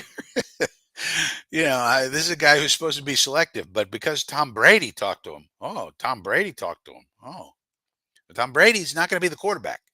Tom Brady's the owner. What is he going to do for you? Exactly. What exactly is Tom Brady going to do for you? As opposed to a place like Jacksonville, at least they have the quarterback. He's not the best. He's not Patrick Mahomes or anything, but you have the long-term quarterback. You know who it is. You're going to work with him, et cetera, et cetera. And they have, a better, at least a halfway decent O-line, if I recall correctly. And, you got Brian Thomas Jr., right, on that team. You got something, at least. So I'm not sure really why. Now, we don't know. This is all speculation, of course. Ben Johnson is obviously still coaching here in the playoffs. So we're just reading tea leaves and things that agents are releasing, and who knows? There's competing agents, and they put out all kinds of weird information. Yeah, Dan Skipper. They did bring in Dan Skipper. So they had 3 tight ends and Dan Skipper. This is the ultra jumbo package. Amazing. And they throw out of it, right? So that's a creative. Ooh. Sewell got rolled up on. Hope he's okay. Because Penei Sewell might be my favorite player in the whole league. But all this stuff about these guys get rolled up on. This is just looks okay. Oh, he's like, yeah, I'm fine. You had a 300-pound man crush your knee, Penei. Oh, I'm fine. That's no problem. It happens. That's a Saturday night for me. That's no problem. But all these offensive linemen getting rolled up on. Is Cosme in the game, or is he out still? Let's see if he was able to return. He seemed to be in considerable pain. Getting rolled up on. Yeah, they got the greatest, probably the best O-line in the game, and they use Dan Skipper as an additional, and they use their tight ends. I mean, come on now. Use them well to block. All right, we got a cool kind of 2x2 formation here with both of the sets of receivers out wide. And then we're going to do an RPO and run the quarterback. Kind of interesting. 3-yard gain for Daniels. So we're trying to do, obviously, there is spread them out and then get some space in the middle. Didn't really work out too well.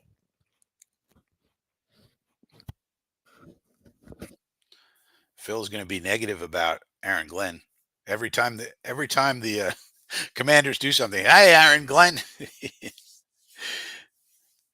So I think, for someone like Phil, like if Aaron Glenn comes here and is our coach, is just like all negative all the time, or what? No matter what happens. First of all, Aaron Glenn doesn't have his whole complement of players out there, so that's excuse number 1. And number 2, teams are gonna put up points. You got to look at the whole game.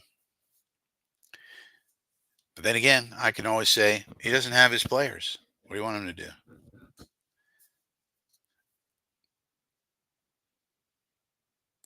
And also, it's kind of annoying to just be negative all the time. But, that's Jet World. Whew. Oh no, Aaron Glenn, look what he did. This is terrible defense by Aaron Glenn. That's terrible defense. He let Terry McLaurin score a touchdown. Terrible. Man, this game's kind of exciting. 17 going to be 17-14. Phil, I want an offensive coach. All right, good. We got an offensive coach, Philly. Ready? Ready for this offensive coach we're going to get? Ready? Arthur Smith. How about that? Nice blocking by these wide receivers.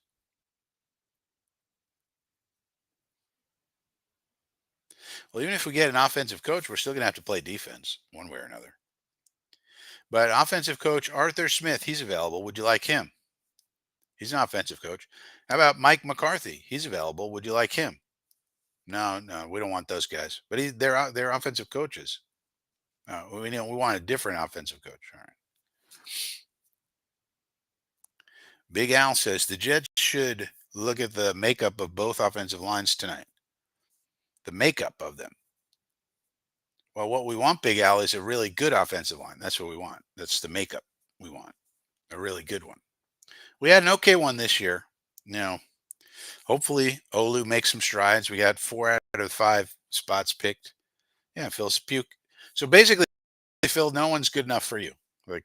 That's the typical Jet fan.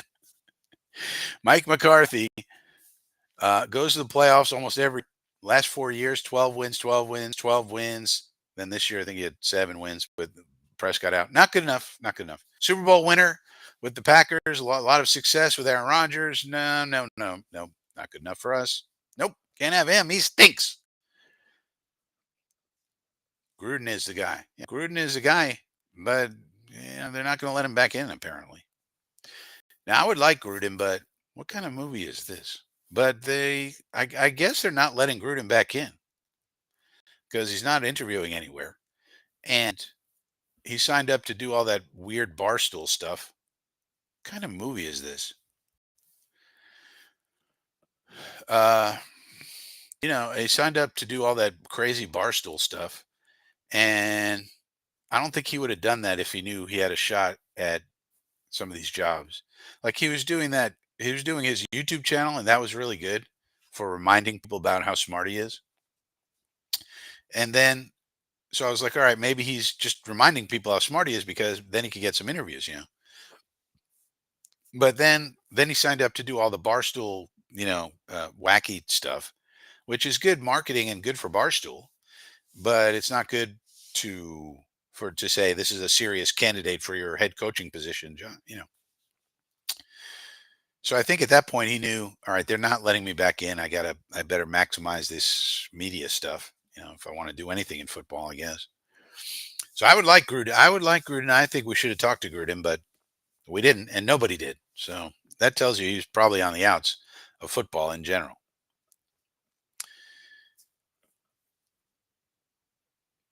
The Lions had the second most penalties in the NFL. I actually think that the Ravens had the second most, if I'm not mistaken. But here's the thing about penalties. Penalties and winning and making the playoffs are not correlated.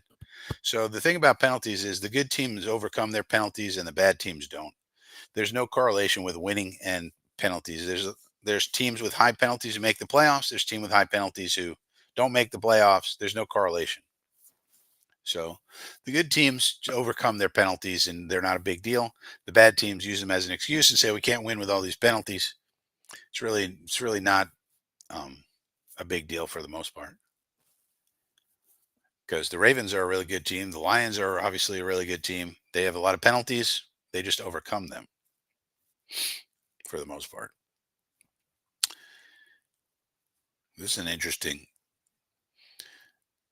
Yeah, that was actually a creative play call by the Kingsbury people. They had 2 blockers on the 2, but you wonder why wasn't there a third defender in the area? So that would be something I would ask Mr. Glenn. What was going on with that coverage there? All right, so it's 17-14 Commanders now. So the Commanders, this is a good game. It's a very competitive game, back and forth, some offense, some defense, et cetera, et cetera. Detroit has tight ends. Yeah, that's another part of it, John. Detroit has tight ends that actually block, and that's what we need. We could use some tight ends who can block, a tight end coach who knows how to teach it, and that is very helpful. Even Laporta can block, and he's a guy who's mostly about his hands, but when they need him to block, he can block okay, I think.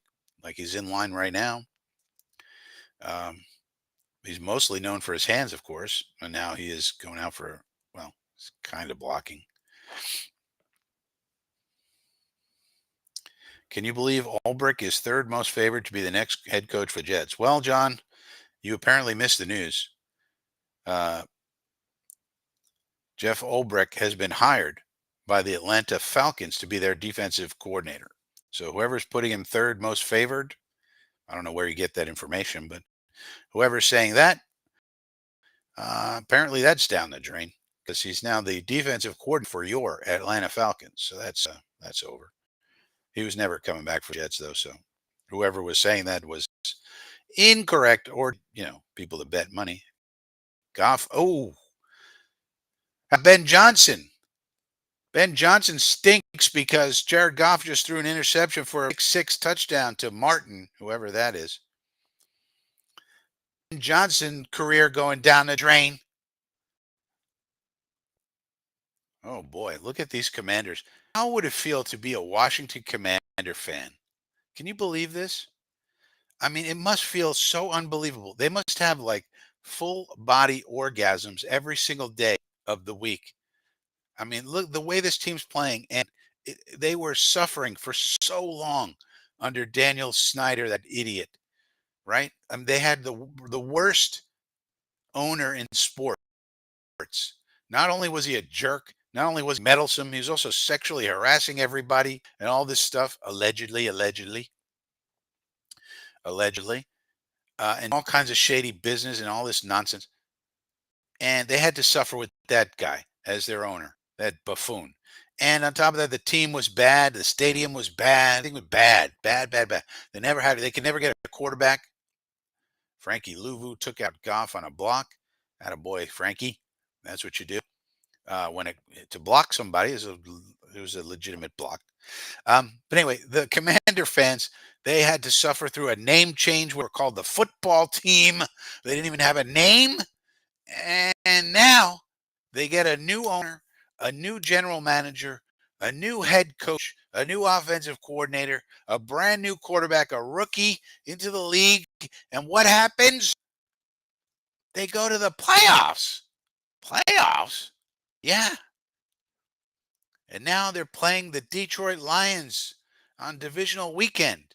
I mean, they have to be over the moon. I mean, imagine it. It's hard to imagine as a Jet fan to have so much success in such a short period of time as the Commanders experienced in this 1 year from the however long it took from Harris to become the owner, and then all these changes being made, and now uh, look what they're doing. It's amazing. It is amazing.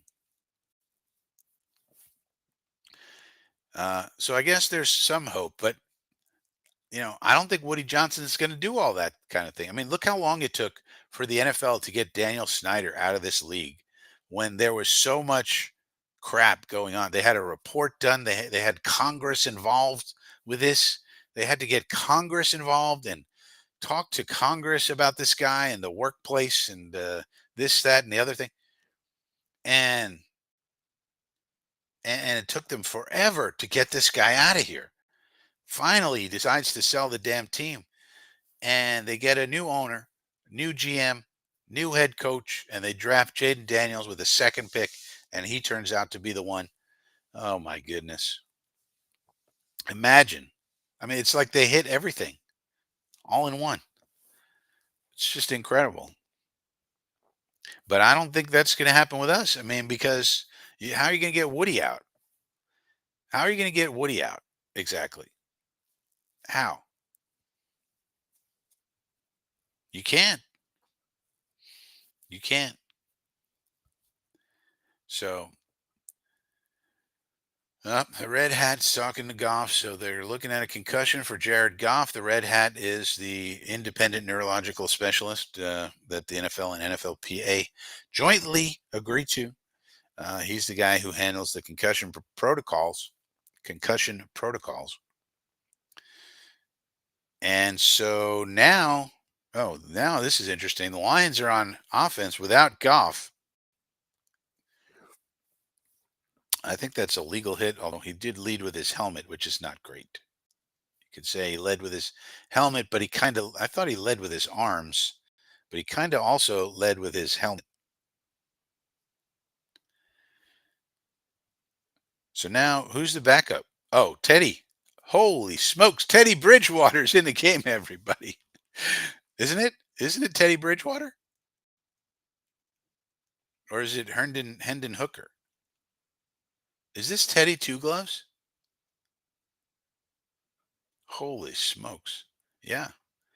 Teddy Two Gloves is in the game, everybody. Yeah, he's back in the NFL in case you missed the news. He went to coach a high school football team. They won some sort of championship, and now all of a sudden he's back in the league. They said, Hendon Hooker, get out of here. You're not the backup anymore. Teddy Bridgewater is. Well, that's the thing they said about Ben Johnson. He's going to bring Hendon Hooker with him. Well, he hands it off to Jameer Gibbs. That's a good thing for Teddy to do. He gets a big gainer now. As I said, the Lions have been able to move the ball pretty much at will, but they only have 14 points because of turnovers. Key turnovers at key times by the Commanders have really been the thing that's enabled them to come up big. They haven't exactly been playing great defense. And Bridgewater hits his first pass of the year, I think. I don't even think he's thrown a pass this year. But the first one he throws, complete, no problem, first down. Of course, Teddy Bridgewater, very, very experienced quarterback, also a Jet legend, of course. Now Goff has got his helmet on, so he'll be coming back here soon, it looks like. But Teddy Bridgewater, they called him up. They said, hey, we got a spot for you over here, Teddy. No problem. When you're now the backup, uh, you're better than what we got. So we'll go with the veteran Teddy if we need to. So interesting. They do a flea flicker. Bridgewater throws a half block. This is J-Mo Williams. Got to the outside, and there he goes, ladies and gentlemen. That should be it. Good night. Don't do that, J-Mo. Get to the end zone, please. Thank you. Oof. These guys with their stupid things they do near the end zone. So they do a flea flicker. There's Ben Johnson getting creative. How about that?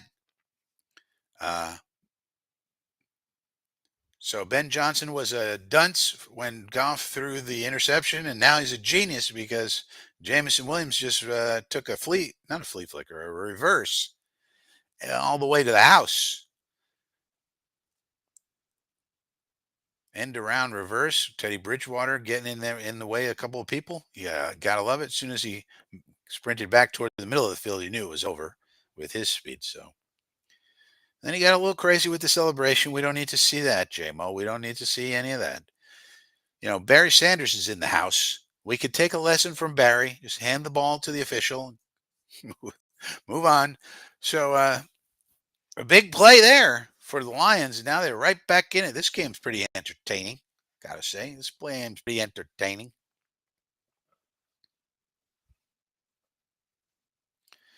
Bears in talks with Steelers. I believe that was shut down, Big Al. The news of this morning, Big Al, that I saw, unless it was updated, and I'm checking right now, was the Bears called the Steelers to ask about trading for Tomlin, and they were told, go jump in a lake. We're not trading him. Tomlin also has a no trade clause in his contract. Steve Sarkisian, here's the latest thing out of trade rumors. Steve Sarkisian, who's on the periphery of NFL teams, agrees to Texas extension. So he signed an extension for the University of Texas, so that would seemingly take him out of play for any head coaching jobs. Then it says Raiders may be homing in on Shador Sanders. Not sure how they're going to get him unless it's an Eli. Could be. But then you wonder if Dion's going to go coach there, or maybe Ben Johnson. Maybe that's why Ben Johnson wants it, because they think they can get Shador. So, yeah, the latest news, Jeff Ulbrich is now the defensive coordinator for your Atlanta Falcons. Steve Sarkisian agrees to Texas extension. So apparently taking him out of any consideration for head coaching jobs in the NIFL. And that's about it. As far as the Bears and Mike Tomlin, yeah, the headline was Bears denied meeting with Steelers HC Mike Tomlin. So they reached out to the Steelers, and that inquiry was rebuffed, according to the latest news that I have, unless there's an update to this. Yeah, they're trying. People are trying. They said there's another team that also called the Steelers. That team might be the Jets. So that's the latest in the news that I have, unless there's been an update. So now Jaden Daniels has got 338. There's an RPO where it's a quarterback run. And this is what they do a lot with Jaden. So these are the times. So one thing to look at here, the way they're running this offense with Jaden Daniels, if the Jets were to acquire somebody like a Justin Fields, say, which is one outcome that could be this offseason, this is the type of offense that you would want to run. Lots of RPOs, lots of quarterback powers. A lot of these plays that Jaden's running here are the type of plays that you would want to run with Justin Fields as well. Not all of them, of course, but a lot of this RPO stuff that he's doing is things that you would want to do with a Justin Fields type of quarterback. And you'd want to take advantage, of course, of his running ability, which is significant. So that's something you may want to keep an eye on, because that might be someone who's in our plans. Might not be. We don't know. Depends. Daniels looks like a seasoned vet. Yeah, that's the thing about him. Poise, man. I'm telling you guys, the thing with a quarterback is you watch their third and longs, fourth and longs, or fourth downs of any type. How often are they converting? How often are they making good decisions? Like on that one play where De'Ami Brown dropped it, Jaden Daniels did everything right, and the receiver dropped it. How often are they making the right, good decision on time? Now here's a bombed. Holy cow, man. These teams are just lighting it up. De'Ami Brown might be making himself a bunch of money here in the offseason here as a free agent if they let him go. Daniel's already up to 200 yards about. Now look at this coverage holy smokes, now that's actually defensive pass interference by Kirby Joseph. They don't call it, but Brown makes a catch anyway. And that's a beautiful pass by Jaden Daniels and a beautiful catch by De'Ami Brown. Amazing. Jojo says 2 elite offensive play callers in this game. Yeah, this one may be a barn burner. We may be in for a barn burner.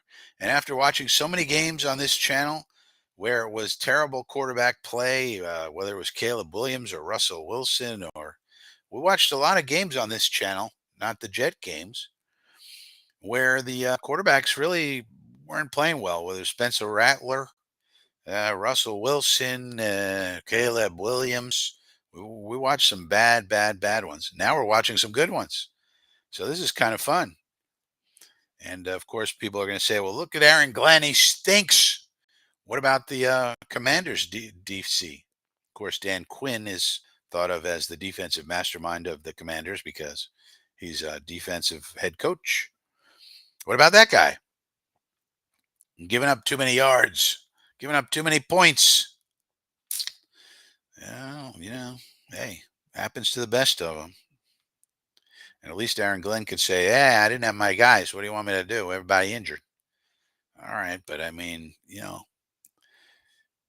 that's how it is sometimes in this league. Like if you watch the San Francisco 49ers post-season press conference with, as they call them in San Francisco, Kyle Shanahan, Banana Hands, and the other one, the GM, Lynch. They call him Lyle. Mayor Lyle. Anyway, if you watch them talking about their season, almost every question they answered, they brought up the injuries they had. Yeah, we would have liked to done better on offense, but with the injuries we had, we thought we did okay. And blah, blah, blah. Injuries. It's like, well, it's a bit of an excuse there. And then if you heard Sean Payton talking at the end of season press conference he had, Sean Payton was talking about how the Broncos did really well injury wise. And he thought it was attributable to whatever it is they're doing there in Denver to keep these players from being injured. And he made a point to say, look, last year they had this many injuries here with the Broncos, and the year before that they had this many, and then we had way, way, way less. So those other regimes, he was saying, should be blamed for that sort of thing. And it was an interesting comment because it'll be interesting to see if the Broncos sustain that or if they just had a lucky year with injuries, or are they really doing something special and different in Denver with regard to these injuries? And if so, what is it? And maybe that's one of the reasons we interviewed one of their assistant GMs, Moogie, I think it was, to figure out what are they doing with these injuries? Are they doing anything special that we could steal and do? Because if you can prevent injuries in this league, you have a great advantage. A great advantage. All right, second down and goal now. Sean McAteer. Isn't that the Jets every year? Half our studs are always injured. No, we're not at the top of the league in terms of percent injured. We have our injuries, of course, but we're usually in the middle, Sean. We're usually around the middle. But you really want to be at the top because if you can have like the fewest amount of injuries, you really increase your chances of winning because the other teams are going to have attrition. You really don't want to be even average. You want to be better than everyone, and you want to figure out why. Now, I don't know what they're doing. Now, it could be they just had a lucky year in Denver. Sometimes you just have luck. Guys stay healthy. It's just luck. And it'll be interesting and something to watch. And of course, the way I think of things, I'm always looking for those edge cases and those edge things. So I'm going to be watching the Denver Broncos and see, do they sustain this over time? If so, then they are doing something different and better than everybody else. Or maybe it's just the altitude or something.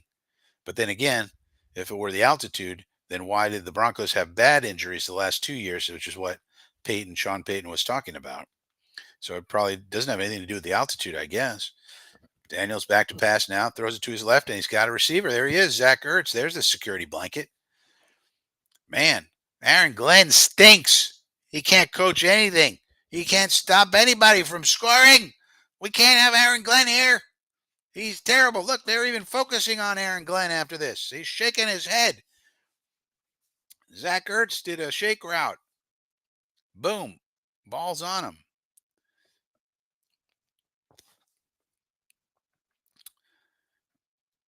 I mean, Jaden Daniels don't hesitate.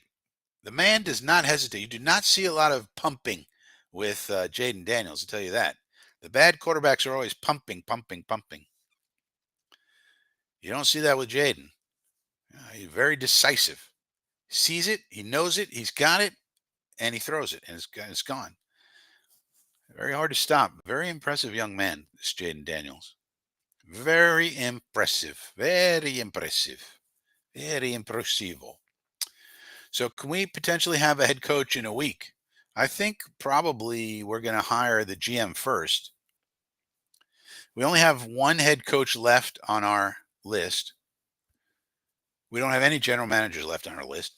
So we need to go to second rounds with the GMs. I think given that there's probably not a head coach left on our list that we want to give the keys to the kingdom to, for example, if we had gotten Vrabel, which we weren't going to get as soon as Mayo got fired, but nonetheless, let's say if we had gotten Vrabel, we would have said to him, okay, you're hired. You're going to help us hire the GM. You're going to have that power because you're Vrabel.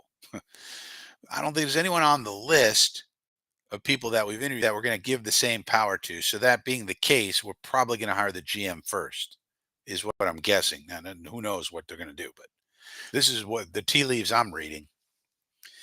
And they're going to need to get into the second round of those interviews soon, and that should be announced and released to the press. Somebody should have that. And that should be happening soon, unless I missed it. I'm going to check Twitter. Hang on a second. The Detroit Lions have the ball now. It's 31-21. The Lions really to get a score here by the end of the half. This has been an exciting half. It's 30. There's 52 points, and it's not even halftime yet. I'm going to check on Twitter to see if Jets if we have some more information about what's going on, more information about our process, if anybody has that. Because really, we should be getting information in the coming days, or we should have it already, or tomorrow, or soon, about second interviews. Who made it to the second round for GMs? I don't think we're going to go to second rounds of head coaches, in my opinion, until we do the second round of the GMs. And obviously, Borgansi didn't make it. Nice catch by Gibbs.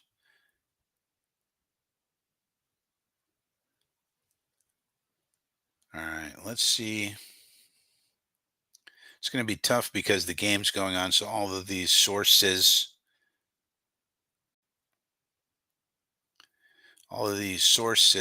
are just tweeting about the game, It's what they do. It's what they do.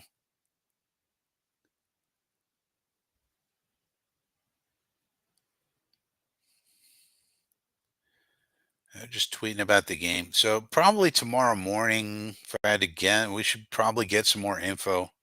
We still have Joe Witt on our list. He's the last guy on our list. Jet beat writers. And they're just talking about this game. They're talking about Jeff Ulbrich getting hired by the Falcons, which is just a good situation for Ulbrich and Raheem. No, there's nothing else on that right now.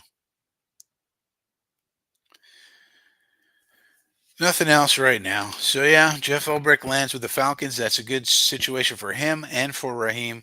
That's a perfect situation for Jeff Ulbrich because it's basically the same thing that he had here with Robert Saleh. He will be the defensive coordinator, but he will just basically be Raheem Morris's, junior, his lieutenant, because it's basically Raheem's defense. Oh, they said he didn't catch it? What? Call reversed.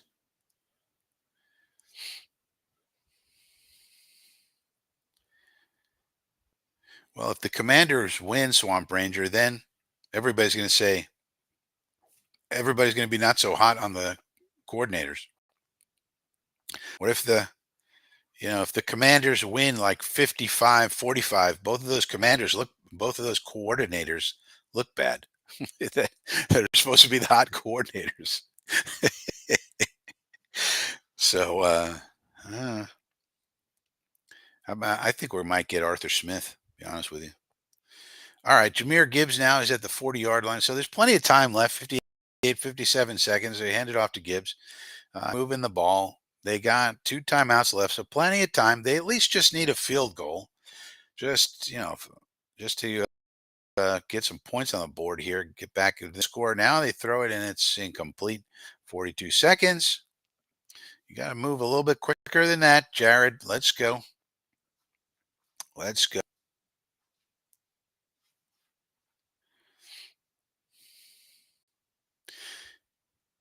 I mean, I know the Jet fans would probably 99% of Jet fans don't want Arthur Smith, which makes the contrarian in me want to want to make the case for him.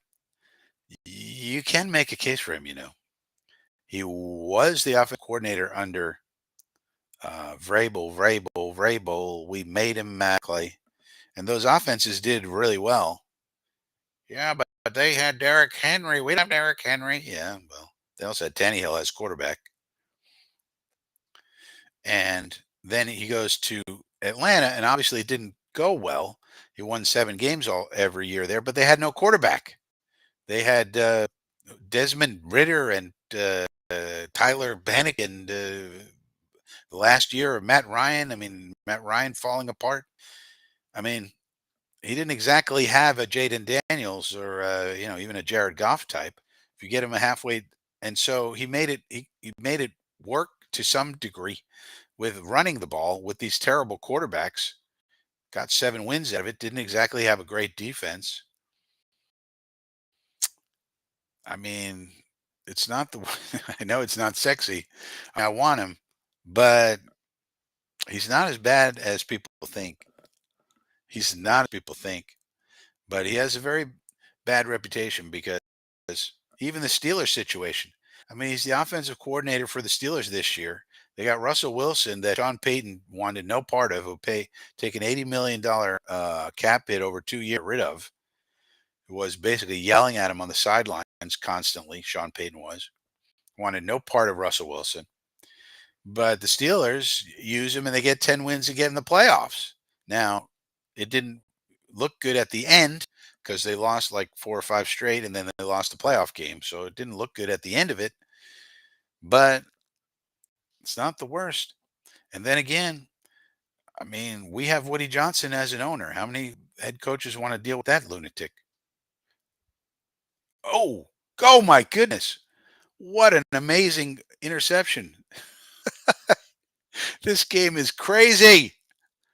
Wow. See, Ben Johnson stinks because Jared Goff keeps throwing interceptions. Man, I thought that was going to be a touchdown. Holy smokes. Now, can Daniels go and get a field goal with 22 seconds? How did he look at this play by is Sanders still? He just drove on the ball.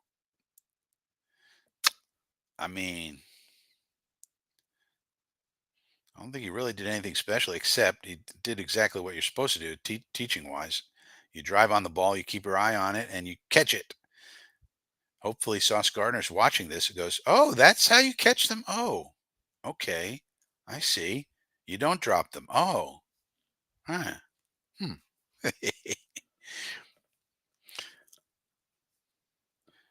The media and fans, yeah, I know, Phil, but I know, I know it would be the least popular thing, but it might work. I mean, he has people want an offensive guy with experience. There's not a lot of those people around. And then you say Arthur Smith and they puke. And then you say, okay, Mike, how about Mike McCarthy? He's available, though we're not talking to him for some reason. He's available. Oh, no, no, no. We can't have Mike McCarthy. No, no, no. I mean, what do we want here? We're the Jets. We should feel lucky that Mike McCarthy would want to come here. Not that he does. We don't know. We're not talking to him. But same thing with Arthur Smith. At least he took the interview. We should be happy that Arthur Smith took the interview.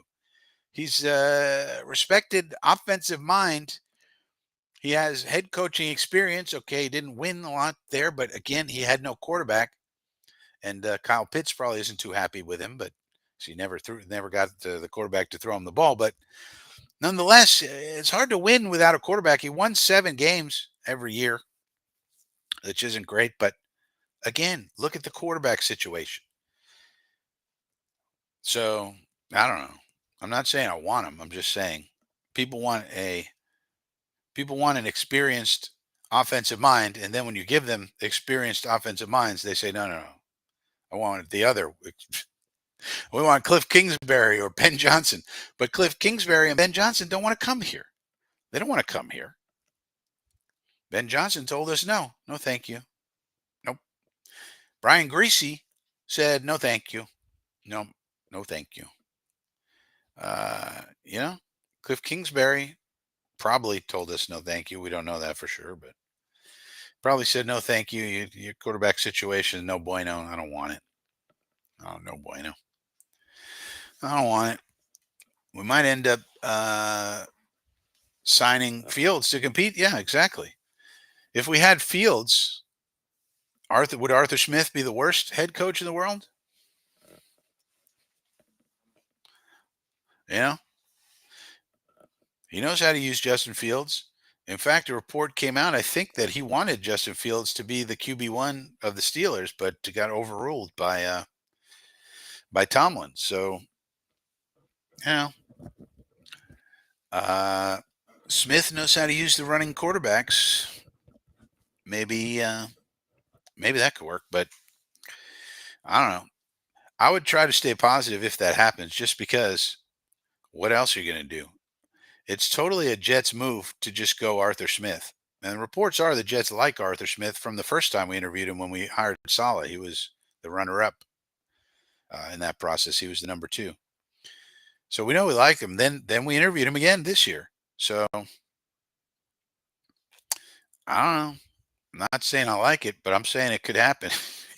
Then we signed Justin Fields, and Fields comes in here to compete with Tyrod, and of course he would win that competition, you would think. And it's Justin Fields. RPOs all day, man. RPOs all day. RPOs all day.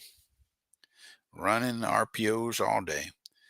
So yeah, Cliff Kingsbury put up 31 points and a half, including a fourth down play that was laughably stupid.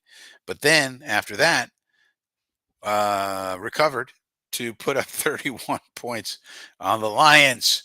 So Aaron Glenn's got to be pretty pissed off. Everybody in Detroit getting nervous.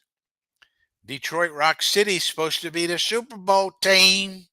What's going on here, Detroit Rock City? What's going on? We're supposed to have a Super Bowl team from Detroit. This is what we were promised. And we're losing to a rookie and a new head coach and a Cliff Kingsbury. What? What is going on here? It's supposed to be the Lions against the Eagles for the NFC Championship game, not the Lions getting knocked out by the Washington football team. That's not what's supposed to happen. Detroit fans are getting very worried. You got to wonder. If they go on to lose this ball game, it'll be extremely disappointing. High expectations. I guess they probably will give Campbell a pass because of all the injuries on the defense. But nonetheless, then you wonder if they actually do lose Ben Johnson and Aaron Glenn and then maybe other staff members and maybe members of the front office. Maybe, and then maybe they don't replace those people with people who are as good as they are. And maybe Detroit starts to look a little shaky. We all thought they had a monster team. We all thought they were the darlings. We all thought we need to steal from them, the coaches, the front office, everything we can get, steal it, because we need that over here. Well, if this game continues the way that it's going, perhaps that narrative might change a little. And think about this. What about the New Orleans Saints fans looking at this and looking at Aaron Glenn? They seem to be our biggest competition for Aaron Glenn. What are they thinking? What about the Cowboy fans? It was revealed that he's going to be on the Cowboy list now. That would make 7 out of 7 for Aaron Glenn. Are they looking at this going, we want Aaron Glenn, give us Aaron Glenn? Or are they saying, give us Neon Dion? Or Jason Witten? Or Kellen Moore? Probably Kellen Moore would be a guy that they probably want. If not Dion.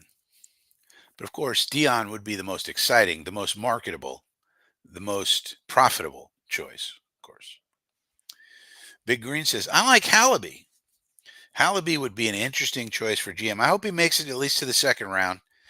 Here's what I think about Hallaby. If you paired him up with Phil Savage,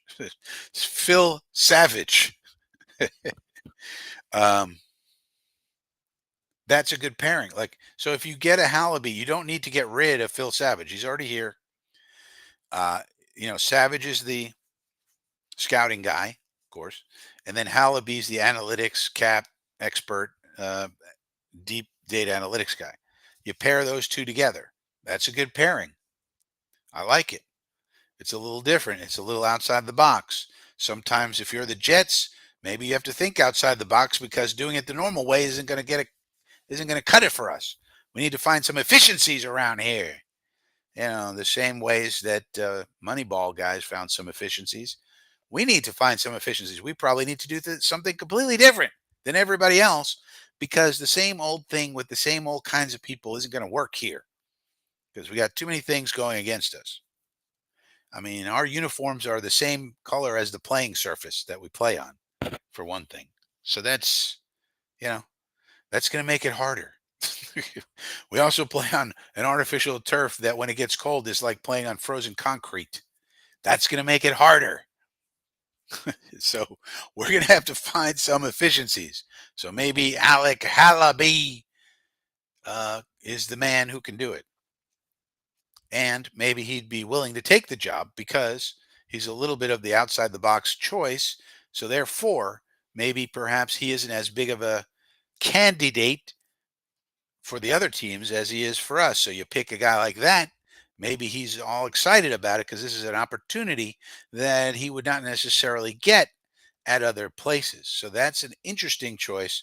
I'm hoping he's at least on the second interview list, which I think we might be getting that soon. I mean, it's already Saturday, January the 18th. I mean, we should be getting this list of who made the cut for the second interviews for the GMs. We should have that already. I would think we're going to get that by tomorrow. I mean, maybe things are slowed down by the MLK holiday weekend. Maybe we'll get it Tuesday. I don't know. Maybe they're doing the second round of interviews in secret, but usually the agents like to leak that stuff out. So maybe the duct tape is coming undone in the Detroit defenses. Yeah, yeah, something's got to go on.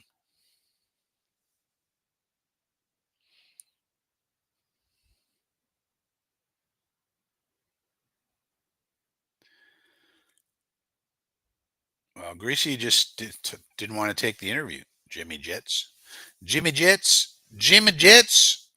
Greasy didn't want to take the interview. We don't know why. We don't know why. He just said, I decline. We don't know why, but maybe it's possible he just wants to stay with Shanahan. Hey, I like it here. I like San Francisco. I like this organization. I don't want to be a head coach anyways. Not everybody wants to be a head coach. I mean, Greasy's kind of a guy who's on the older side, I think. And so maybe he's just happy doing what he's doing. Not everybody wants to move up. Not everybody wants to move up. Some people are just happy killing it, doing what they're doing.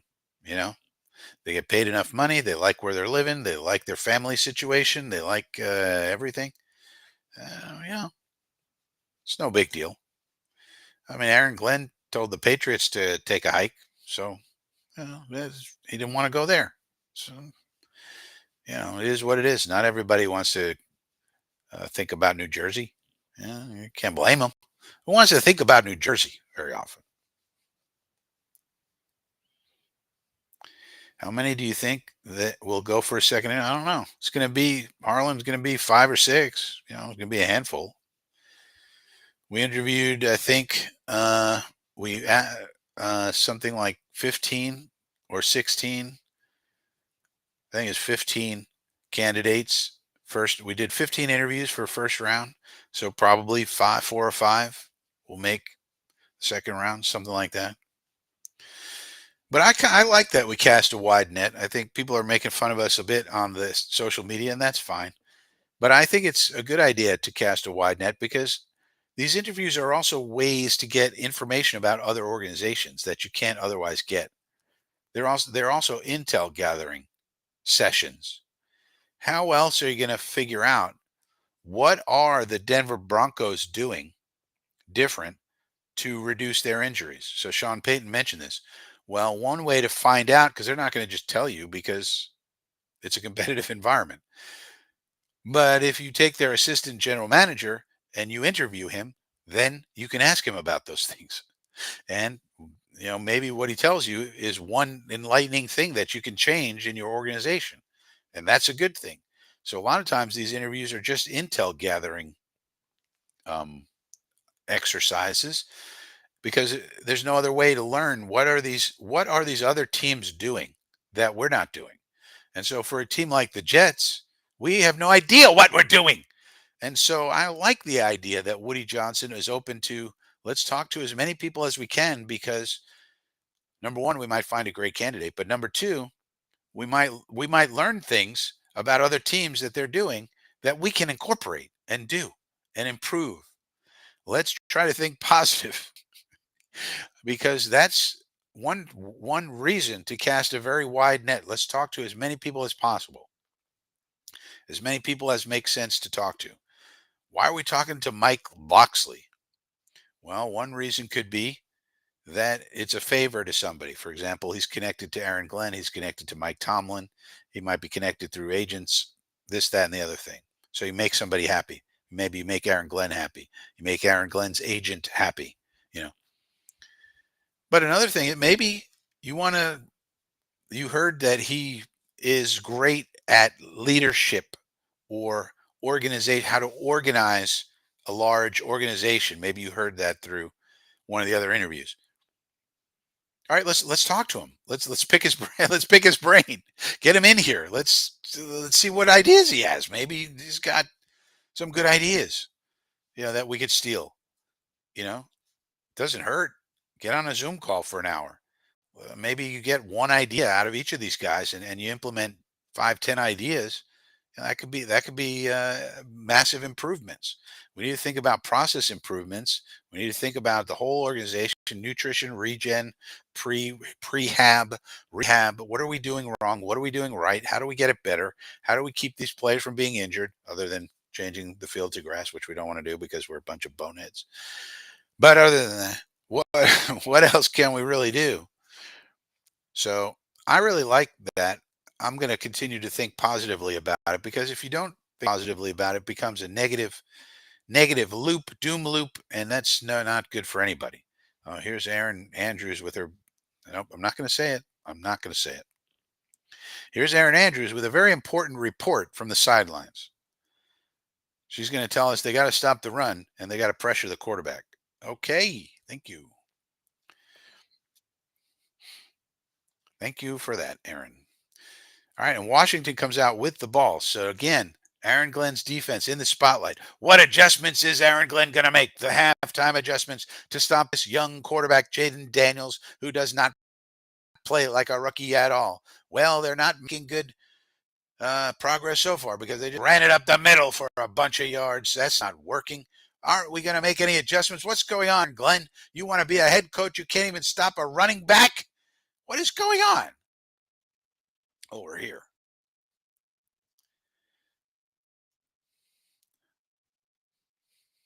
That's what people might be saying.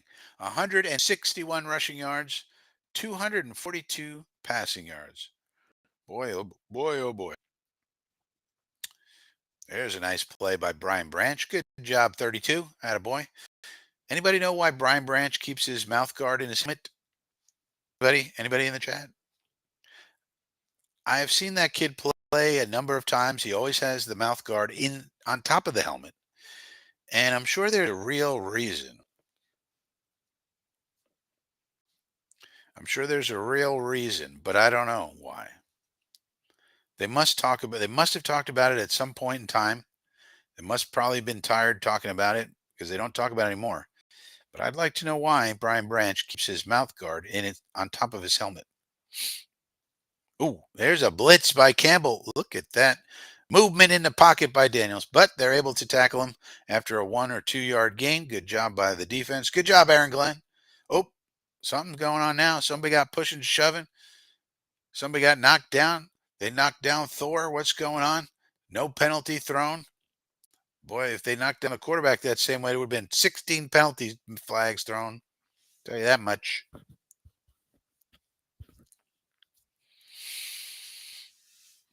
And now it's 3rd and 11. All right, so again, let's watch Daniels. I don't know how many times we have to watch Daniels. There's a penalty marker on the play. Ooh. That pass was incomplete, but there is a flag on the play. Flag on the play. Is it offsides on the defense? Nope, it's on the offense. We're going to decline it. decline it. We're going to decline it. Fourth down. So that was. I'd like to see that throw again. It was a bullet pass, but it looked maybe a little low. Aaron Glenn saying, "Yeah, let's go get him." So Glenn gets a stop. He made some adjustments. He went in there and kicked some ass during halftime, read him the riot act, and sprinkled some magic defense dust on him. And they got to stop. Looks like unless they do a punt or something, but that'd be pretty stupid at this with this situation in the game. So they punt it away and goes to the 6-7 yard line. There you go. The Mahomes laundry. Yeah, you hate to see it. You hate to see it. He keeps it there because he can't breathe with it in. But why does he keep it there, Jimmy Jets? I mean, why does he need it at all then? He doesn't put it in his mouth when he's playing.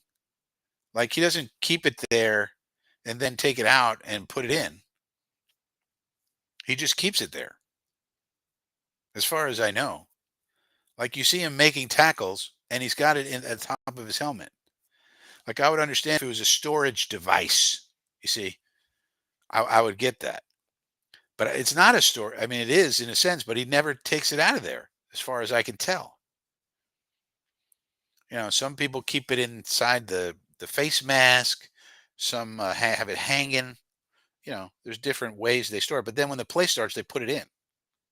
He doesn't ever seem to put it in. That's what I don't understand. And if you're not going to if you're not going to use a mouth guard, which I guess some people don't, but then why do you need it on your helmet? That's what he said in an interview, that he just wants to store it there and he can't breathe with it in. Well, if he can't breathe with it in, why does he need it at all? Then just don't use one. Right? Not everybody uses a mouth guard. Very few don't, but I think there are a few that don't use any mouth guards at all. No further explanation was given. Well, I guess it's a mystery then, Jimmy Jets. Guess it's a mystery. It's one of the great mysteries of the universe. Brian Branch and his mouth guard. I mean, it looks kind of funny just flopping around on top of his head, doesn't it? It looks a little strange. Too restrictive mouth breather. Don Imus hated them. Don Imus? What does Don Imus have to do with anything, Havmo? Alan Dodds is here. Evening. Interesting game going on. Yeah, that's what we're watching, Alan Dodds. But please don't spoil it. I think I'm behind everyone. For those who may be arriving late, I am using backup hardware, backup laptop. So if you notice a little glitchiness, whatnot, it's because I'm on the backup laptop. My main laptop is malfunctioning and has to be fixed. So we're using backup equipment. So we're also a little bit behind in the game because of that. And I'm not going to touch the settings because I'm afraid it will break. So please do not do any spoilers and such as as that was a weird run by David Montgomery. As we know that we are behind the real feed, but I can't touch the settings because why are they showing a replay of this again? They're going to say Luvu led with his helmet, but Goff is back in, so he's fine, I guess. Why are they kicking Luvu out of the game or something?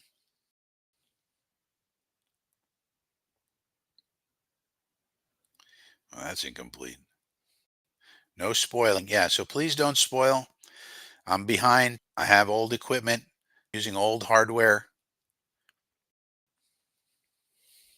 I'm also having a difficult day because somebody stole shirts that I ordered from Amazon, and somebody stole my Amazon package right outside my door. So it's very annoying and emotionally frustrating. Who the hell wants to steal a man's shirts? God's sake. Can't even get any new shirts around here. Got computers breaking, shirts being stolen. life is a little difficult at the moment. The Jets can't hire anybody. You know, got a 10,000 people on lists, but we can't narrow down the lists. We got Jeff Ulbrich being hired by the Flacons, and I feel bad for my Falcon fan friends. Although it's going to be Raheem Morris's defense, so he's not going to ruin anything, but he's not going to exactly add anything to your club either. He's going to take a hard look. So any Falcon fans out there, any Falcon fans out there, on Thursdays, if you have a Sunday game on Thursdays, the coordinators go talk to the media once a week. And so when Ulbrich talks to the media, you can have a little drinking game, a little fun drinking game. Have a drink every time Jeff Ulbrich says he's going to take a hard look at something. He's going to take a hard look, you say. He's going to take a hard look. If only play that game if you want to be really, really drunk, because you'll be drinking a lot in the Jeff Ulbrich hard look drinking game. But that's a little fun you can have on a Thursday when the coordinators come out for their mandated press conferences and the reporters are saying, "What the hell happened with that one, Jeff? You gave up 52 points to a rookie quarterback who throws with his left hand." And they'll say, "Well, we're going to take a hard look at that, and we're going to take a look at the tape, or take a hard look, try and figure it out. We'll figure it out." That's not. Also, you could throw in there, "That's not to our standard. It's not to our standard." You see, that's not to our standard. The game was not to our standard. Yeah, we know that. We know it wasn't to your standard. You gave up 52 points, dummy. Yeah, yeah, of course. You think you have a standard where giving up 52 points is okay? I would hope not. Not to our. That was not to our standard. Not to our standard. Yeah, we know. We get it. You don't want to give up 52 points. Yeah. But yeah. So there you go. The hard look drinking game for Jeff Ulbrich, and the it's not our that's not our standard drinking game for Jeff Ulbrich, as they call him, Coach Brick. Yeah, Hassan Reddick. Yeah, that'd be funny if Ulbrich was pounding the table for Reddick. Now, behind closed doors, I'm pretty sure his opinion's a little different, Alan. But when you're from the Sala tree, you do not say anything negative about players in public. And apparently, you also don't discipline them in private either. But, that's a whole other story. But that's a hallmark of the Sala tree. You don't criticize, and you just praise them. Not only do you not criticize them, which you could understand, you also praise them to the high heavens. This guy's got so much potential. He's going to be a Hall of Famer. This guy's going to be, Jeremy Ruckert's going to be a really good tight end in this league for a long time. Robert Saleh told us, "Oh, yeah, this guy, he can do it all." Why can't Denzel Mims get on the field? Well, you got to look at Jeff Smith. What's Jeff Smith doing? I mean, Jeff Smith is doing some amazing things, and so you can't put Denzel Mims on the field when you got a Jeff Smith doing so many great things. I mean, this man is an amazing player. Come on. So that's how it goes with Ulbrich. He'll praise everybody to high heavens. This guy the sky's the limit for his potential. We're not even scratching the surface. Not even scratching the surface of what this guy can do. Oh my goodness. If he continues, oh boy, look out. You can just start writing him $100 million checks, because this man is so good. It's unbelievable. So the Lions now are trying to get back into the game. Truth, no cell phones. No cell phones. Yeah, just take away their cell phones. That's when you knew Robert Saleh had really lost his mind. He was at wit's end. He had been texting with Joe Beningo. I mean, once you start texting with Joe Beningo, and you're the head coach of the professional football team, it's probably a lost cause. You've gone over the edge. You've gone over the Beningo edge. You should not be texting. Oh, look at this creative play. Ben Johnson. Oh, my goodness. Look at this Ben Johnson creativity. Oh, my goodness. Raider fans, get ready. for this. Raider fans, you're not going to believe what this guy can do. Here he is. Look, they do this, then they do that. Bing, bing, boom.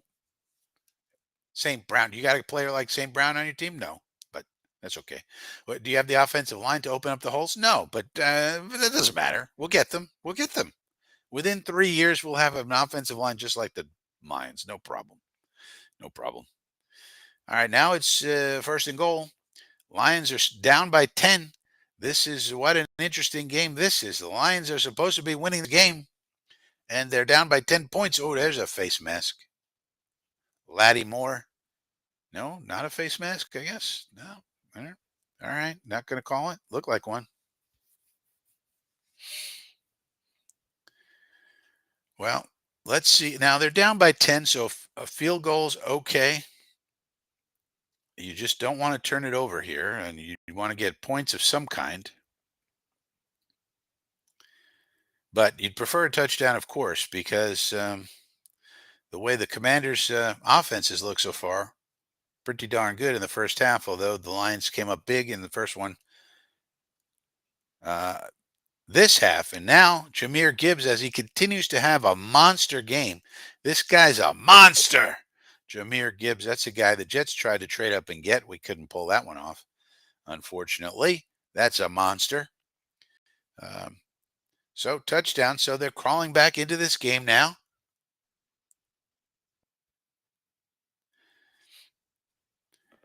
Yeah, Alan Dode's Raiders have Brock Bowers and a bunch of backups. Yeah, exactly. And so now it is a 3-point contest indeed. So this is a very interesting game. You see some creativity by Ben Johnson. You could give Aaron Glenn some credit. You know, they got a stop on the first drive out of the second half here. So we'll see if that continues. If so, let's say the Commanders don't score any points in the second half at all. Then you would say, wow, Aaron Glenn made such an amazing halftime adjustment. Yeah, I'm behind Jimmy. When I get my computer back, maybe then, I'll be able to do things like refresh without thinking the computer's going to blow up. But as for right now, I don't want to touch anything. I don't want to, I don't want to mess with anything. I got the thing on. I got Restream going. I don't want to jinx anything, Jimmy.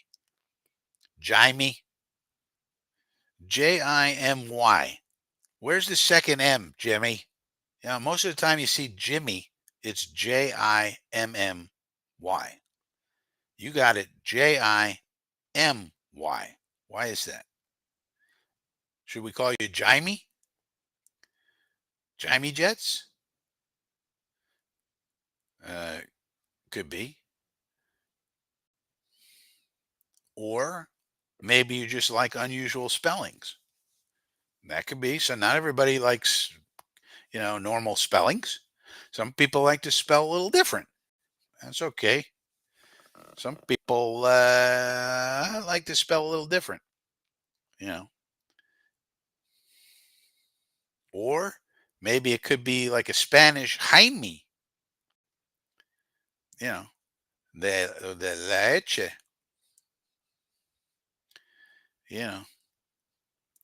Could be a little Espanol in the house. Jimmy Williams from the Red Sox. Jimmy Williams? Oh, so there was a famous Jimmy on the Red Sox, and you just took that spelling. So one guy makes a misspelling, and then everybody's all incorrect all the way through down. Details are overrated. Still waiting for the Lions to wear them down. Yeah, the Lions, well, I don't know. This is more of a, to me, this game right here, this is a good game, I would say, number one. We've seen a lot of bad games. Number two, this is like a heavyweight fight. It's like punch for punch, blow for blow, jab for jab, right hook for right hook, boom, boom, boom. This is like two good heavyweights going at it. And I think the Commanders are surprisingly a good team. I don't think enough people maybe realize how good the Commanders were and are, including how good Jaden Daniels is. I mean, that kid is phenomenal. Um, you know, so I just think this is two really good teams. I wish the Lions had all their people on defense, or at least some semblance of. Everybody's got some injuries, but they got hit really hard. I wish they had their full complement or some big percentage complement of their players because this isn't the real Lions. If you take Aiden Hutchinson off the Lions, are they really the Lions? This is what we were talking about earlier about, fraud on the consumer, you know, but oh my goodness. Brian Branch just jumped over a blocker. that's not, that's not how we teach. Is that how we teach it, Aaron Glenn? Did we teach them to jump over blockers now? Are we telling them to jump over the blockers now, Aaron? Is that what's going on? I could get behind it. I could get behind it. I get behind it. I mean, if we're just going to leap over everybody, um, I mean, if it works, you know, well, second down and 9 for the Commanders now. Daniels 14 out of 22 on the game, 242 yards and 2 touchdowns. Now he's going to run with the ball, and that's the other aspect to his game that you got to respect. He put up something like 800 yards on the ground too this year. So he's no joke on the ground. No joke on the ground at all. You have to account for that. That's one of the big pluses that he has going for him. And this is more of a design run. Like if the guy was open, all right, take it. But if not, head on down the road. It's quite an advantage. Jaden Daniels, 12 rushes, 43 yards on the game. And that's quite the advantage. And that's, something eventually the Jets are going to need to have on their team. There's a quarterback who can actually run and that you can design runs for is so good, so good that way. Really helps in the red zone as well when you have a quarterback who can do that because it helps with your numbers a lot.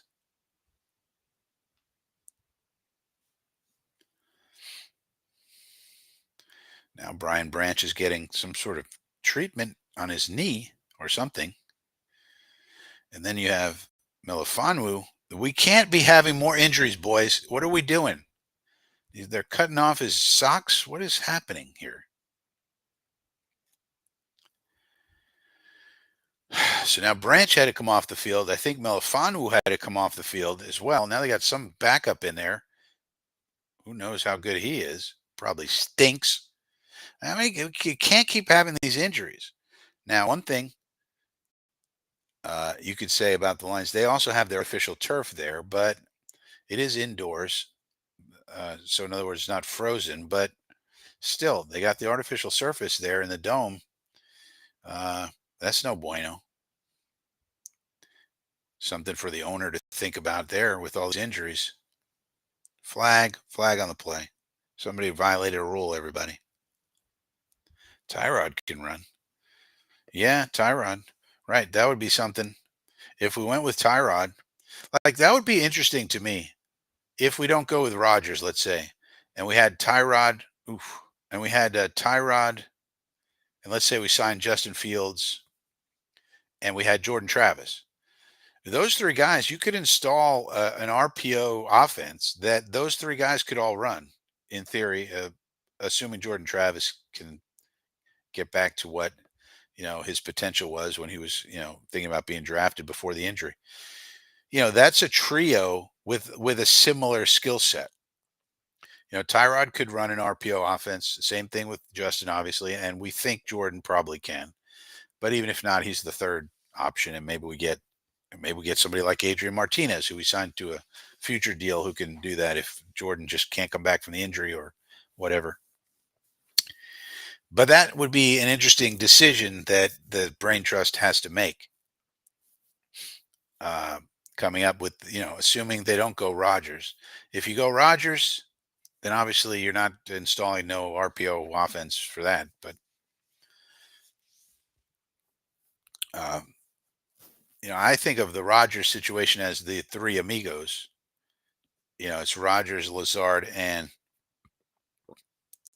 Adams are probably connected. In other words, if you keep Rodgers, you probably keep the other two. If you get Rodgers, you probably get rid of the other two.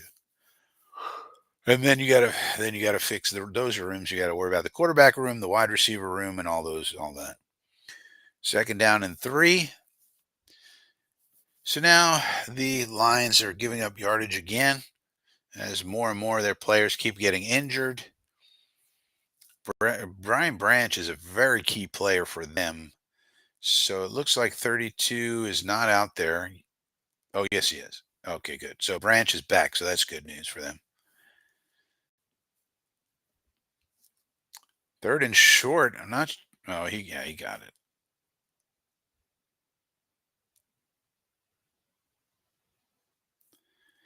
I think he got it. So, but the Commanders are in field goal range already, and they're continuing to drive down the field here.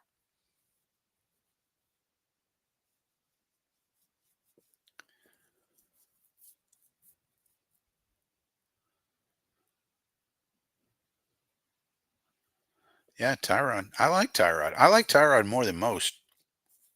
I think he could be an option, but I also like the idea of just saying, if you go with it's incomplete.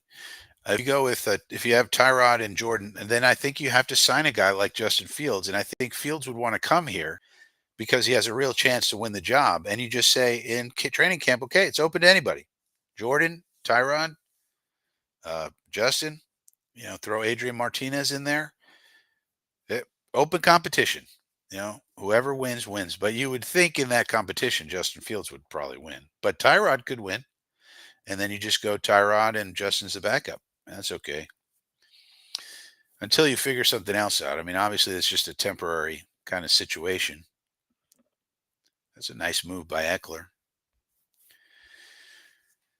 And what you would hope, of course, is that Justin Fields wins the job and then plays really well, and then maybe he's your guy. That would be nice. And he pulls a Sam, he pulls a, Baker, he lands somewhere that finally it clicks for him. That's what you hope, but hope is hope. It's not really the best plan at this point, but you know, in our situation, it's not good. We had a tiny little window, and the window quickly closed. It seems like unless we continue on with Aaron. So De'Ami Brown, he wasn't down originally. What? Throw the flag. Throw the flag. So Branch goes for the tackle. He's down. What are we talking about? You can't bounce back up, De'Ami. That's not how it works. Once you're down, you're down. And that should be fourth down. And Branch might be injured again. This kid can't stop getting injured.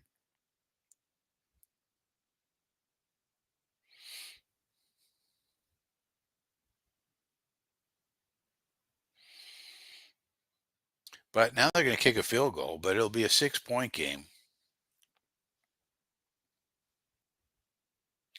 Yeah, Jimmy, that's what they all say. As soon as you bring up Tyrod, it's like a reflex. He gets injured.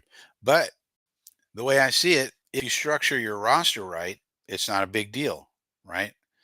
It's like if Tyrod wins, okay, he's the bridge. But then if he gets injured, you could either go with Jordan, right? And you could say, all right, let's get Jordan some playing time, what he's all about.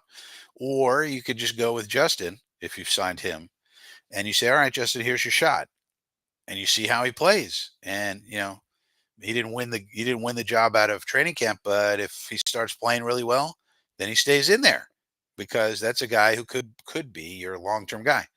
So I actually kind of like Tyrod as a bridge option, and including the injury situation, as long as you properly situate the rest of the roster in terms of backups, where all right, he's probably get injured, but if he does, we're going to use that as an opportunity to XYZ, see what Jordan Travis has, see what Jeff Fields can do, etc. So I don't mind it, you know, as a bridge. And then there would have to be a long term plan. Whatever that long term plan is, draft a quarterback in 26. I don't know. Get somebody in here. Trade for somebody. I don't know. But the brain trust, that's what they're going to have to figure out. GM, coach, you have to get a staff together and you have to figure out a plan at quarterback, obviously. So that's sort of like after we get these people in here, whoever they are, whoever they're going to be, you know, uh, they got to first decide on what to do with Aaron Rodgers. If you keep Aaron Rodgers, then obviously you want to keep Lazard and Adams, and you want to redo the contracts of Rodgers, and you want to redo all three of those contracts actually to get us some cap space, and then you're kind of going for it again. And then you also need, in addition to that, a long-term plan. And maybe the people coming in think Jordan Travis is the long-term plan.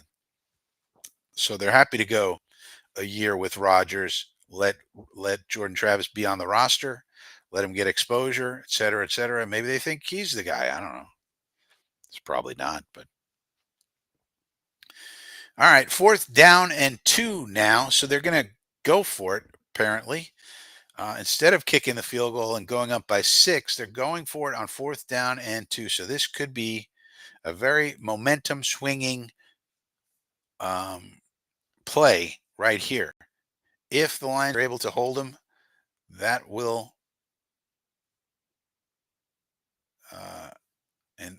so they just put it in Daniel's hands, and look at that. When you got a guy like that, that's what you can do. He can just outrun everybody. All you need is a yard. That's very smart. So I think that's a smart play by Kingsbury. You bring in the bigs, everybody blocking, fake the handoff, and just run. Yeah. See you later. Bye. I'm faster than all of you. See you later. Smart. He's your best athlete. Use him. This is kind of like mini Lamar Jr.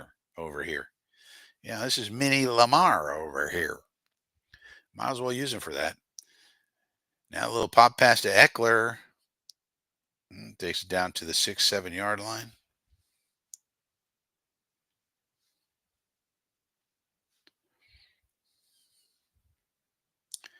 TL says Ben Johnson's play calling is elite. Wow, what a game. Yeah. What about Cliff Kingsbury's play calling? How about that one? Cliff Kingsbury versus Ben Johnson. A match of offensive minds.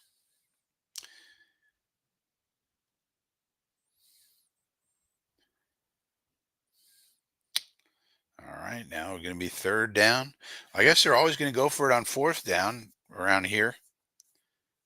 And this is going to take us down to the 3rd quarter. So here we go into the 4th quarter. Entertaining game. 31 Commanders, 28 Lions. Leones versus the Comandarios. Dan Campbell's fate hanging by a thread. Dan Quinn just happy to be here, but you know what? Hey, he's an experienced coach. He's not a young guy. He's been places before. He's the owner of the 28-3 debacle in the Super Bowl. He let Tom Brady come back and beat him after he's up 28-3. That was Dan Quinn. That was Jeff Olbrich was on that staff. That was Raheem Morris, I think was on that staff, if I'm not mistaken. Whole bunch of people. But Dan Quinn looking to perhaps get some redemption for that debacle that he's known for called 28-3. And an upset victory over the Lions will go a long way to restoring his playoff credibility. And Commander fans got to be over the moon right now. I mean, think about if you were a Commander fan right now. I mean, this is just beyond your wildest dreams. Just a few years ago, you had the worst owner in football who was an idiot and sexually harassing people and just a disgusting human being. And the team was terrible. It had no quarterbacks and was trying to get Carson Wentz and Taylor Heineke and this one and that one. And the team just couldn't win. and you know, and you had a terrible stadium, and everything was stacked against you. You had nothing, no hope. You know, you had Terry McLaurin, and that was it. Well, now it's a whole new ball game. It's a brand new day in Washington, and I mean, man, it must be so nice to be a Commander fan. All those years you wanted to get rid of Dan Snyder, but you couldn't. You couldn't figure out what to do. How can we get rid of this guy? He's the worst owner in sports. We got to get rid of him.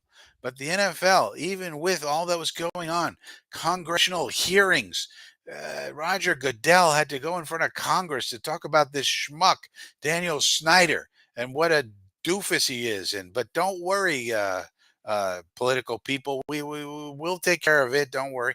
But then they would never take care of it. They would just leave him there. And now it's all cleaned up and good for the Washington Commanders. I mean, it is amazing.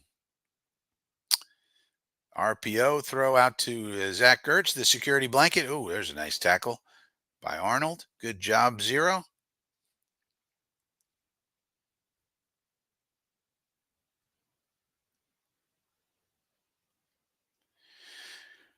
Zach Ertz is definitely one of his security blankets. So that was a good acquisition by the Commanders. Let's get a veteran, savvy veteran, Zach Ertz. He's a little past his prime, but you know what? For a young quarterback, let's just get a savvy tight end veteran.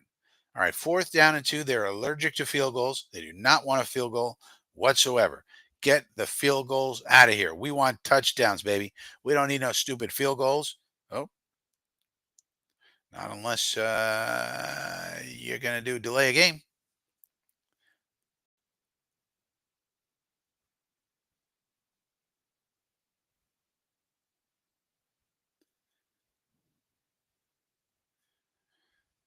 Uh,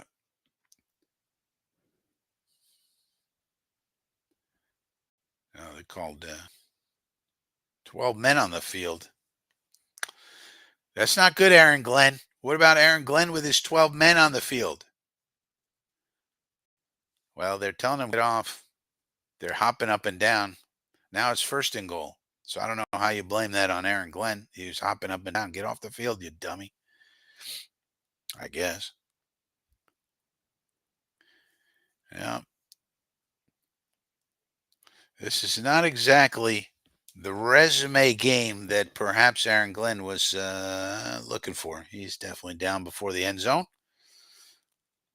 Definitely not the resume game that Aaron Glenn was looking for, because it looks like the Commanders are going to go into the end zone here, put up a 38 burger at least on these Detroit Leones. There he goes. That's a touchdown. 38 puntos. Do we really want this Aaron Glenn guy now? Do we really want him now?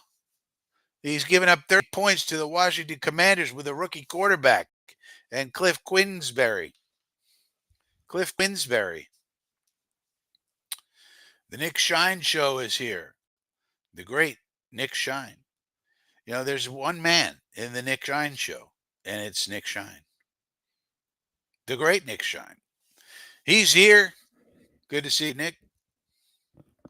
Alan Dode's defenses play better with an.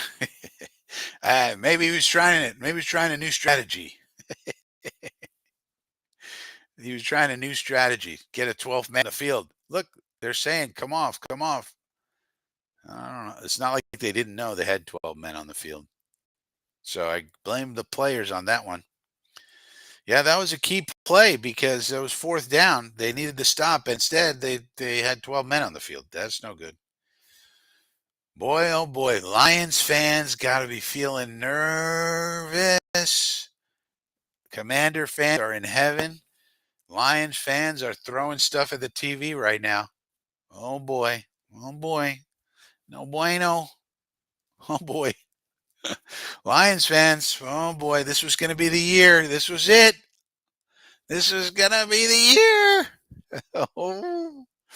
but they can fall back on injuries. Oh, the defensive line, don't worry, we'll be back next year. We're gonna get Hutch back. We're gonna get all these people back.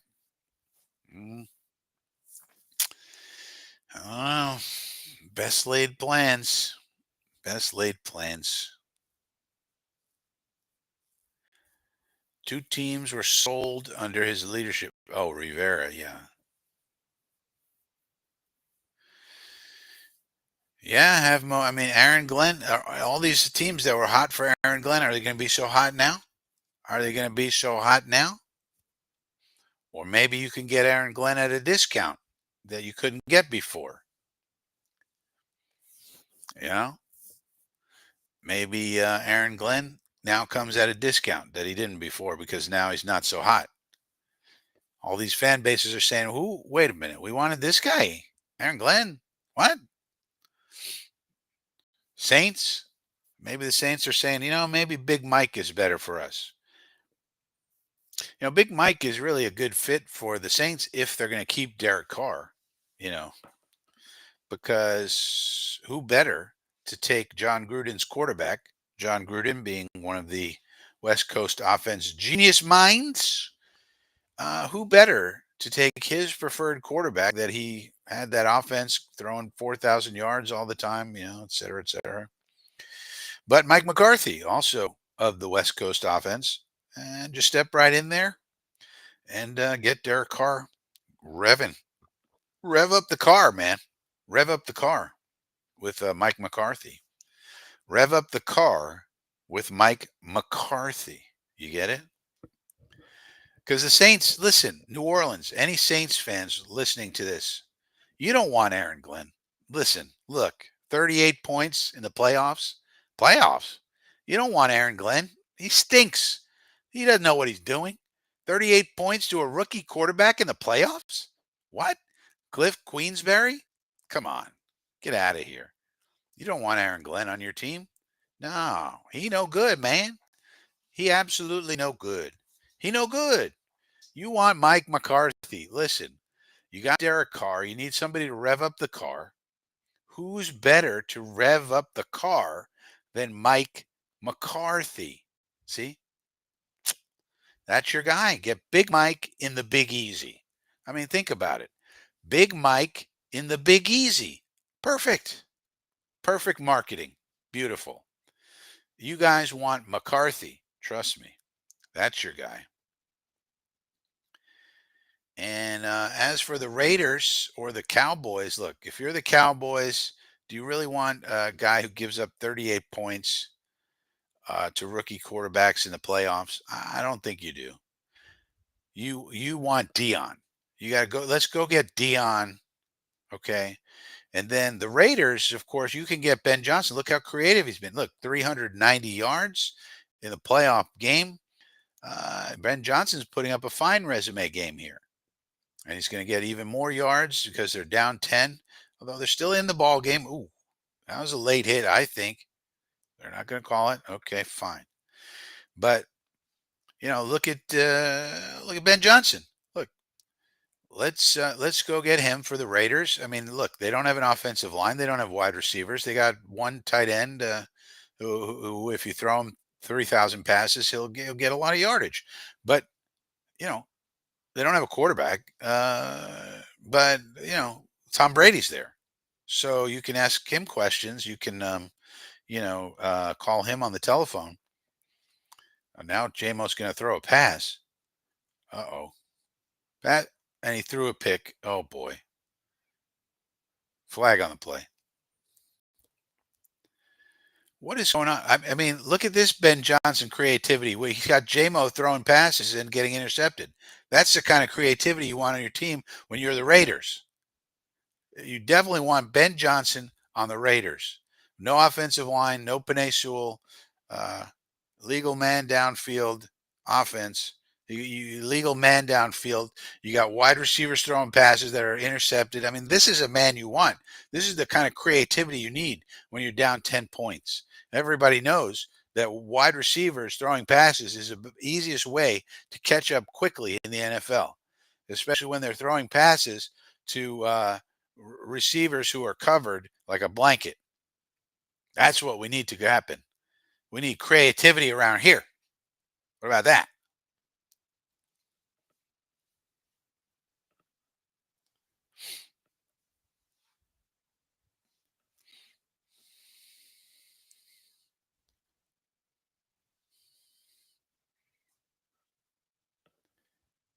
He's 5-12. Who's 5-12? Admo. 5-12.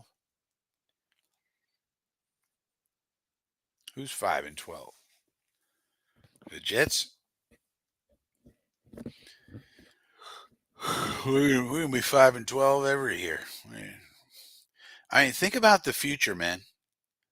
I don't know if Jet fans have really thought about this much, but think about our division. We got Josh Allen and Sean McDermott. They're not going anywhere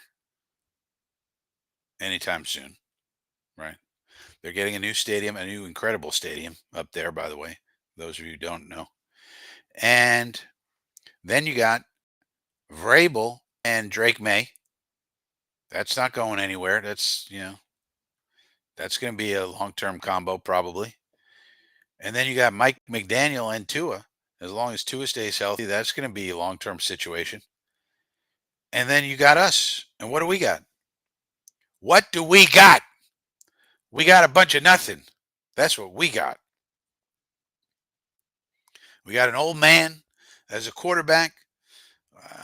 We got Alan Butterhands Lazard as our number 3 receiver, 20% drop rate, second in the NFL.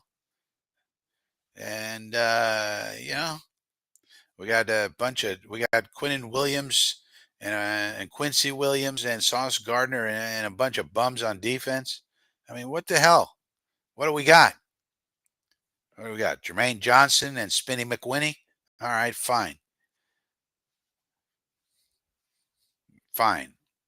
But we need a lot more than that. We need a lot more than that. Yeah. So, I don't know, man. I mean, the long term outlook of the Jets is really quite something. Now, I do have some ideas about what we can do, but they're kind of wild ideas and they're not really suited for this type of venue. Austin Eckler, look at Aaron Glenn stinks, giving up 10,000 million yards to the Commanders. This is a terrible resume game for Aaron Glenn. Giving up 10,000 million yards. How are you going to get a job after you give up 10,000 million yards? Boy, oh boy. The Commander fans just have to be beside themselves. It's hard to imagine the joy they must be feeling right now. Can you imagine? We got the coach, we got the quarterback. I mean, 2 playoff wins in the first year. What? It's looking like. It's not over yet, but boy, it sure is. As Bob Dylan once said, it's not dark yet, but it's getting there. It's getting there. Jamison Williams with a pass to a well covered running back. That's going to be one the Lions fans are going to be crying about for a long time, perhaps. But in addition to that, we got this defense that's looking pretty bad. Also, Cliff Queensberry's looking pretty good at this point. Anybody who's rising stock, it's Cliff Queensberry. Then again, does Cliff Queensberry want to leave this situation? This Jaden Daniels is something else. Wherever you go, you're not going to have him. So, Dan Campbell, the mythos might be slipping a little bit. A little bit. Lions fans beside themselves. They're at home, remember. Cliff Queensberry, I think his stock is rising. Boy, look at the faces of the Lions fans. That is something. They were all hyped up. They were ready to go.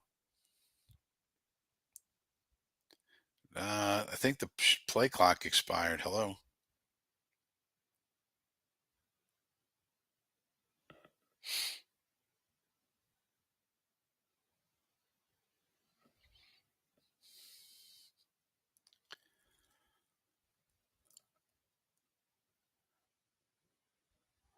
Jets don't even have a GM. Yeah.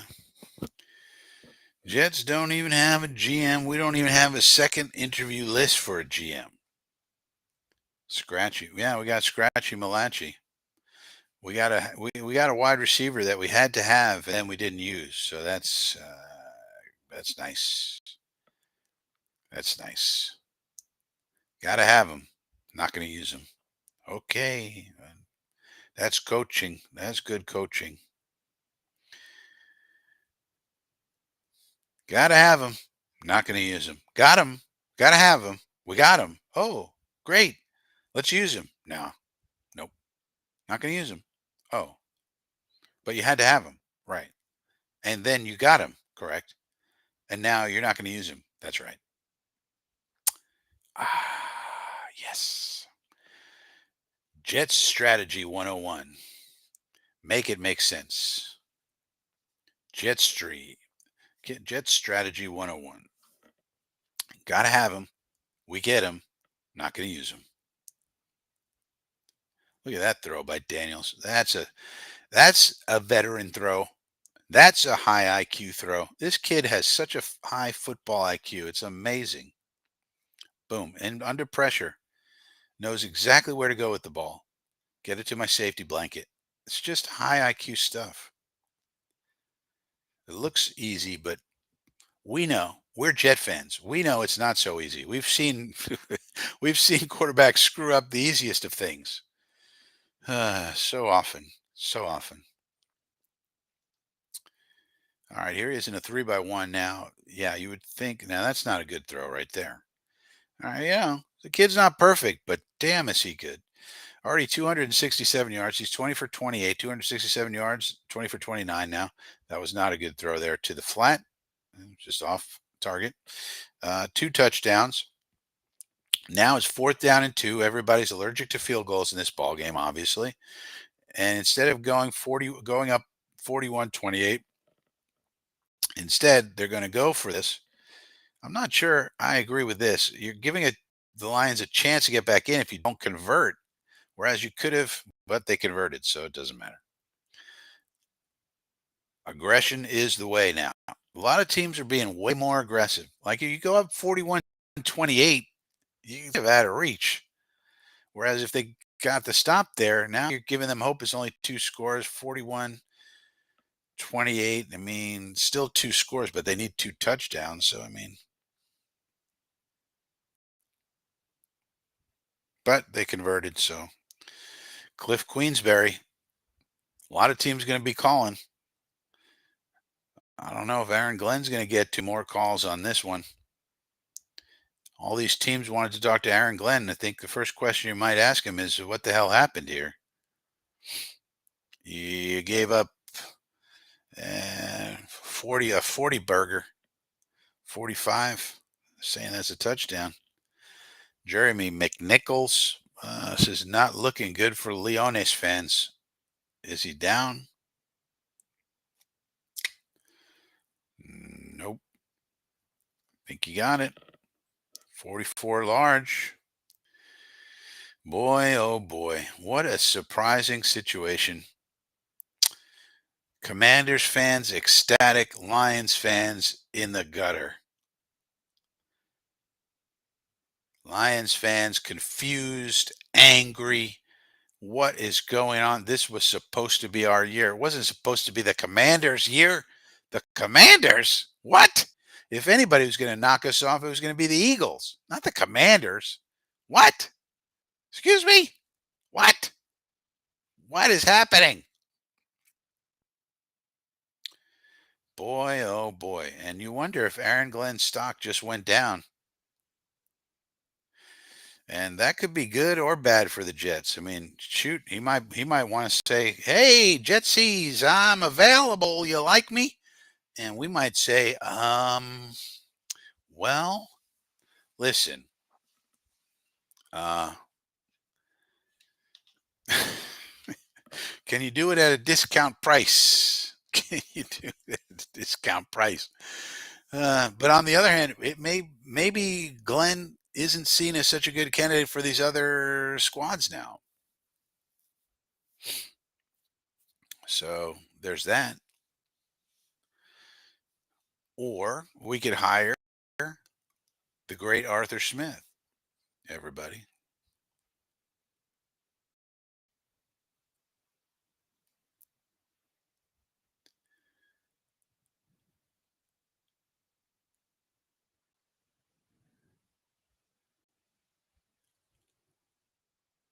If we hire Ron, who's Ron?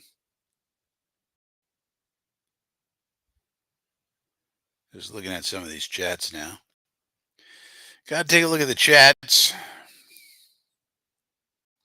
Looks like the Lions fall short again. Yeah, Lions fans got to be very, very, very upset right now. Boy, but think about, I mean, the problem is that, you could look at the Commanders and you say, just look at what a change in ownership can do, right? What can a change in ownership do for you?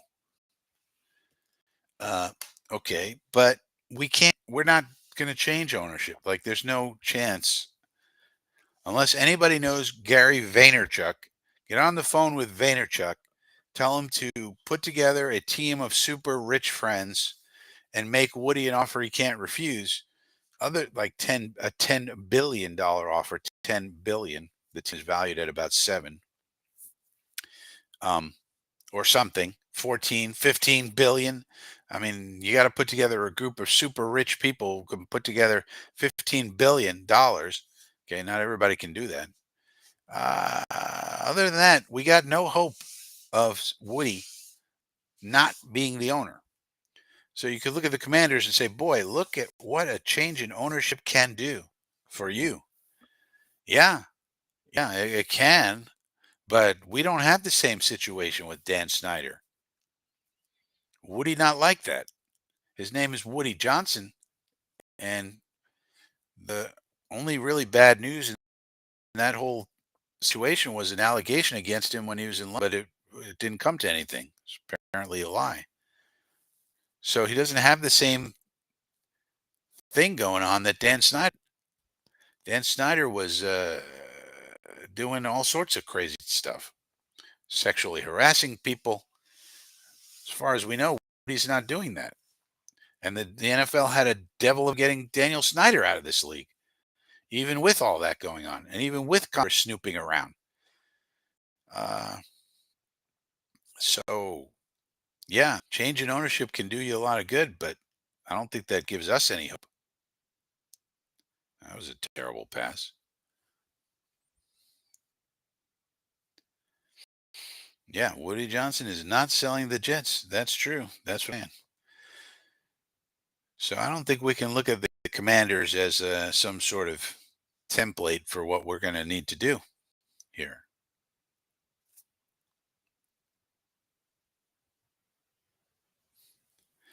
I just don't see it, really.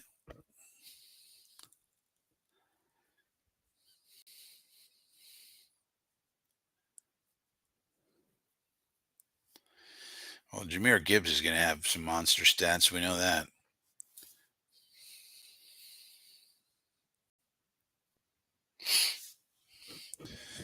And Cliff Kingsbury is going to have an enhanced resume a bit.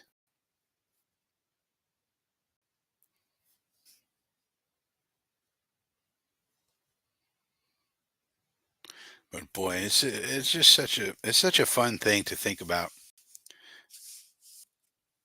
when you think about these Commander fans, old Redskin fans, from the old days. That's a pretty good fan base over there. It's a pretty good fan base. Yeah, the old Hogs. Remember that? They got to be pretty happy.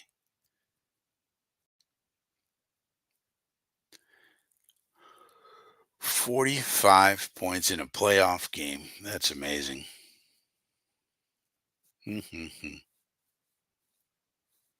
How bad do you think Aiden Hutchinson feels that he can't be out there helping the boys? Yeah.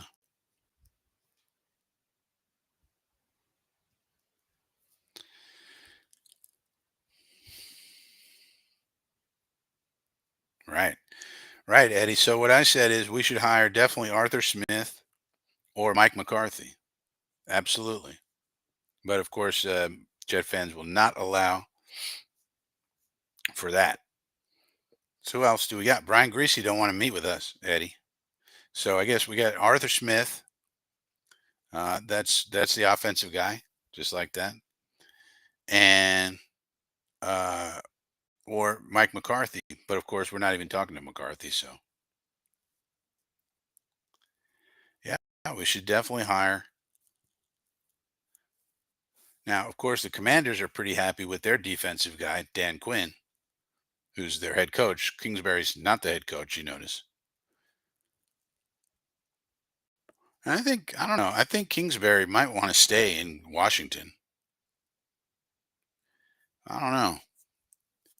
He's got a pretty good deal going on right here with this squad. Let Dan Quinn be the guy who deals with the media and all that and handle all the administrative crap. And you can just run the offense and do what you want. That was a great hire by the Commanders to pair him up with Jaden Daniels. Nagy. Oh yeah, there's another one. Matt, that's the other one I forgot.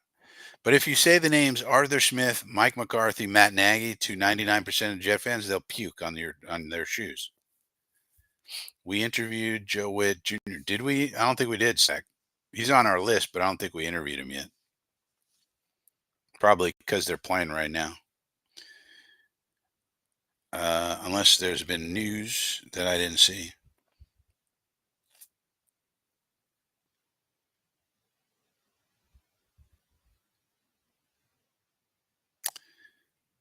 Oh, here it is. Brian Costello. The Jets are interviewing the Commanders, DC, Joe Witt Jr. tomorrow. That's the last one. So there's some news right there. 16 minutes ago, the Jets are interviewing Joe Witt Jr., who looks like he's going to be, as far as we can tell, the winning, part of the winning uh, coaching staff here and there tomorrow. And he's the last one. So he's number 16 interviews. And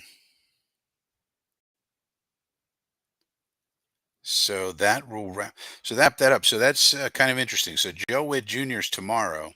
And then that's everybody on it. We've now interviewed everybody who wanted to interview with us. Then after that interview, I would suspect you're going to see come out probably tomorrow afternoon, evening, the list of all the people that are going to be our second interviews for GMs. That's what I think.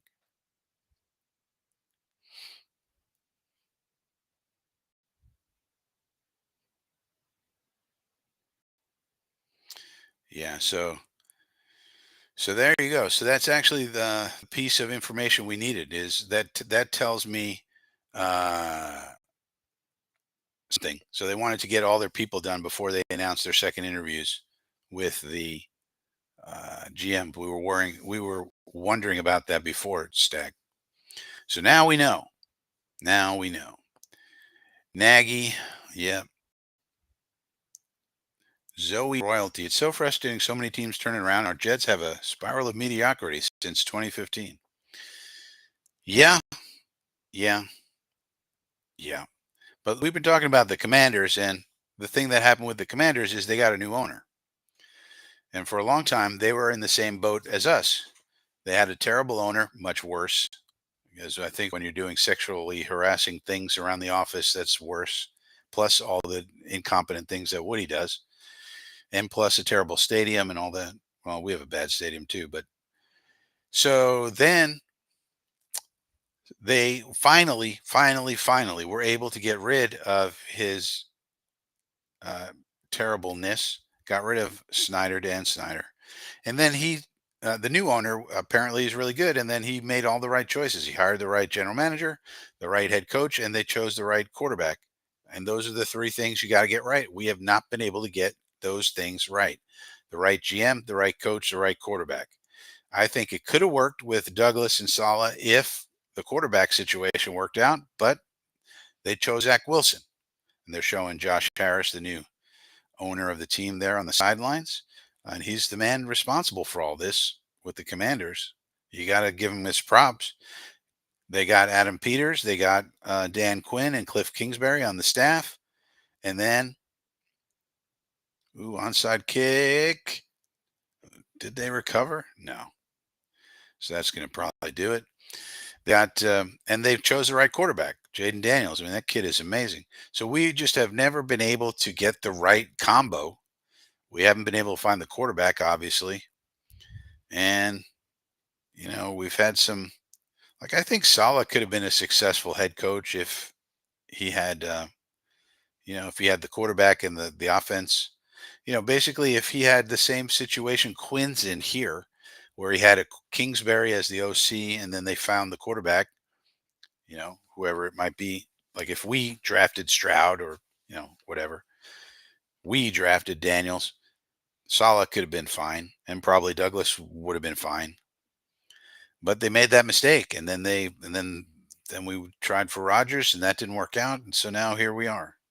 But that's what happens. You got to get the GM, the head coach, and the quarterback right, and then everything falls into place. But obviously, there's a lot of teams that fall into the same category. Look at the Bears. Look at the Commanders all those years before this crew came in. Look at the Lions for all those years before the current crew came in. Look at the Bears right now. Look at there's a lot of teams. The Panthers. Now maybe they're going to turn it around with Bryce Young. It looks like maybe with Bryce Young, but for a long time in the same boat after that Cam Newton year. So, you know, that's what happens. You got to get those three things right. And probably the most important one is the quarterback. And that's the hardest. All these teams looking for quarterbacks. It's the same old story every year. Maybe this retread can, have a resurgence with us, and maybe this guy can do it. Maybe this guy can do a Darnold Baker turnaround type of situation. I mean, maybe we could trade for Kevin O'Connell. They're talking about trading Kevin O'Connell. They'd be crazy to do it, but maybe they're dragging their feet on the contract negotiations. Maybe Woody just goes, "Hey, we'll give you $20 million a year." Kevin, we got no problems with money. We get, let's get Kevin O'Connell over here. Seems like he can do it with any kind of quarterback. That's the kind of guy you need, really, in this freaking league. So it's 45-31. It's been a bit of a barn burner here in the last game of the Saturday slate. The Kansas City Chefs have already won. The Kansas Swifty Chiefs, I don't think they're going to lose on their way to the Super Bowl once again. And so they advance. And now the Commanders have put up 45 points on Aaron Glenn and the Detroit Leones. They're up by 14 here with 4:08 remaining in the game. 3rd and 5 in the fourth quarter. Cliff Kingsbury has called an excellent game, obviously. They've put up 45 points. And the Commander defense has done just enough to keep them ahead in the game, including getting some key turnovers that have been important in this game. Daniels back to pass, wide open is the receiver Bates, whoever that is, tight end type. And Aaron Glenn's defense continues to look very, very bad.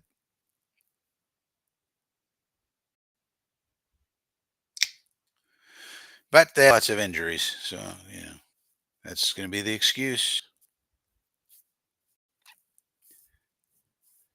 Oh, the old tight end leak. Yeah.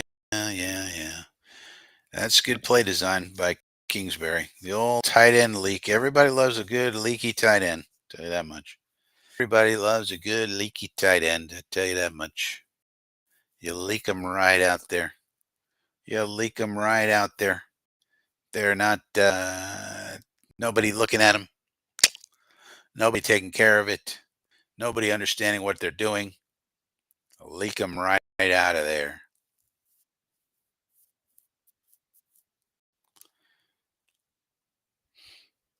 I think it's going to be.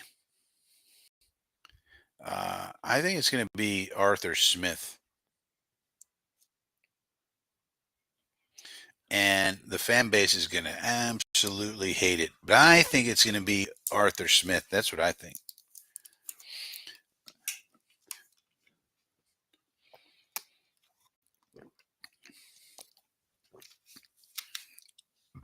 So, second down and 7. You know what's going to be funny is the Lions fans are going to be calling for Glenn to be fired. I bet you the Lions fans now are going to be calling for Aaron Glenn to be fired. Yeah, Zoe, I think it's going to be Arthur Smith, and everyone's going to hate it. I think that's what Woody's going to do. Artie Smith, and he's going to bring over Justin Fields, and they're going to say, all right, Tyrod, Justin, boy, look at those fans. They are upset. You do not want to be in a bar in Detroit tonight.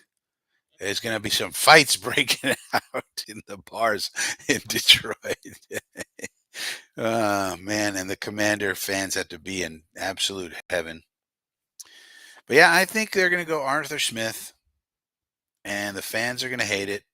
And they're going to they're going to let Rodgers and Adams and Lazard go. And they're going to bring in Justin Fields, and they're going to have an open competition between Justin and Jordan and Tyrod. And they would expect Justin to win it, and then Arthur should go. Yeah, I can win with Justin Fields, no problem. I'm familiar with him from Pittsburgh. It's no problem. We'll win. We'll win with Justin Fields with an RPO style offense. He's going to run for 1,200 yards here, and that's what we're going to do. We're going to have a running quarterback. That's what we're going to do.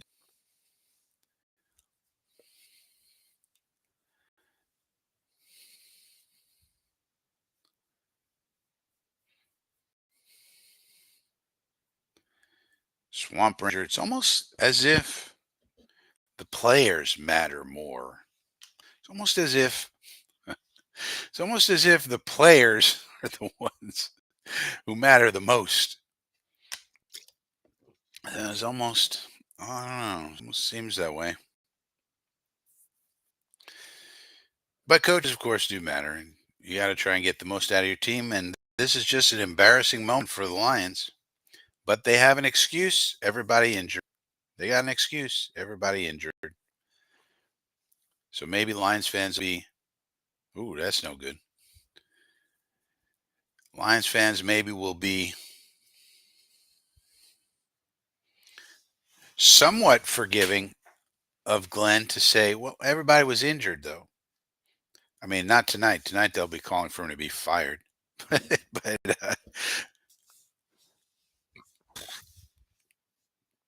yeah. But I think you got to say the Commanders now. I mean, they got to be the favorites for the the NFC East crown next year, right? I mean, they're going to be favored to win that, or maybe in a dogfight with the Eagles. But the Cowboys have to be looked at as a third place team, and the Giants a fourth place team. Well, there's 2:25 left. Let's see if Goff. Nope, that's not good. Dorrance Armstrong again, I think, former Cowboy. Yep, that's Dorrance. Came over with the Quinn man from Dallas, along with Dante Fowler. Wherever Dan Quinn goes, Dante Fowler shall be found following.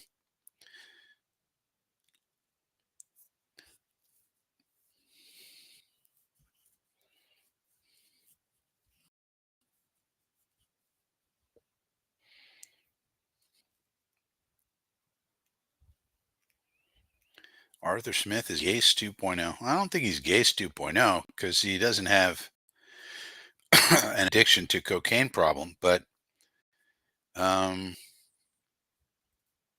I think he'd be better, much better than Gase, and he's a better leader, and he's just a better human being than Adam Gase.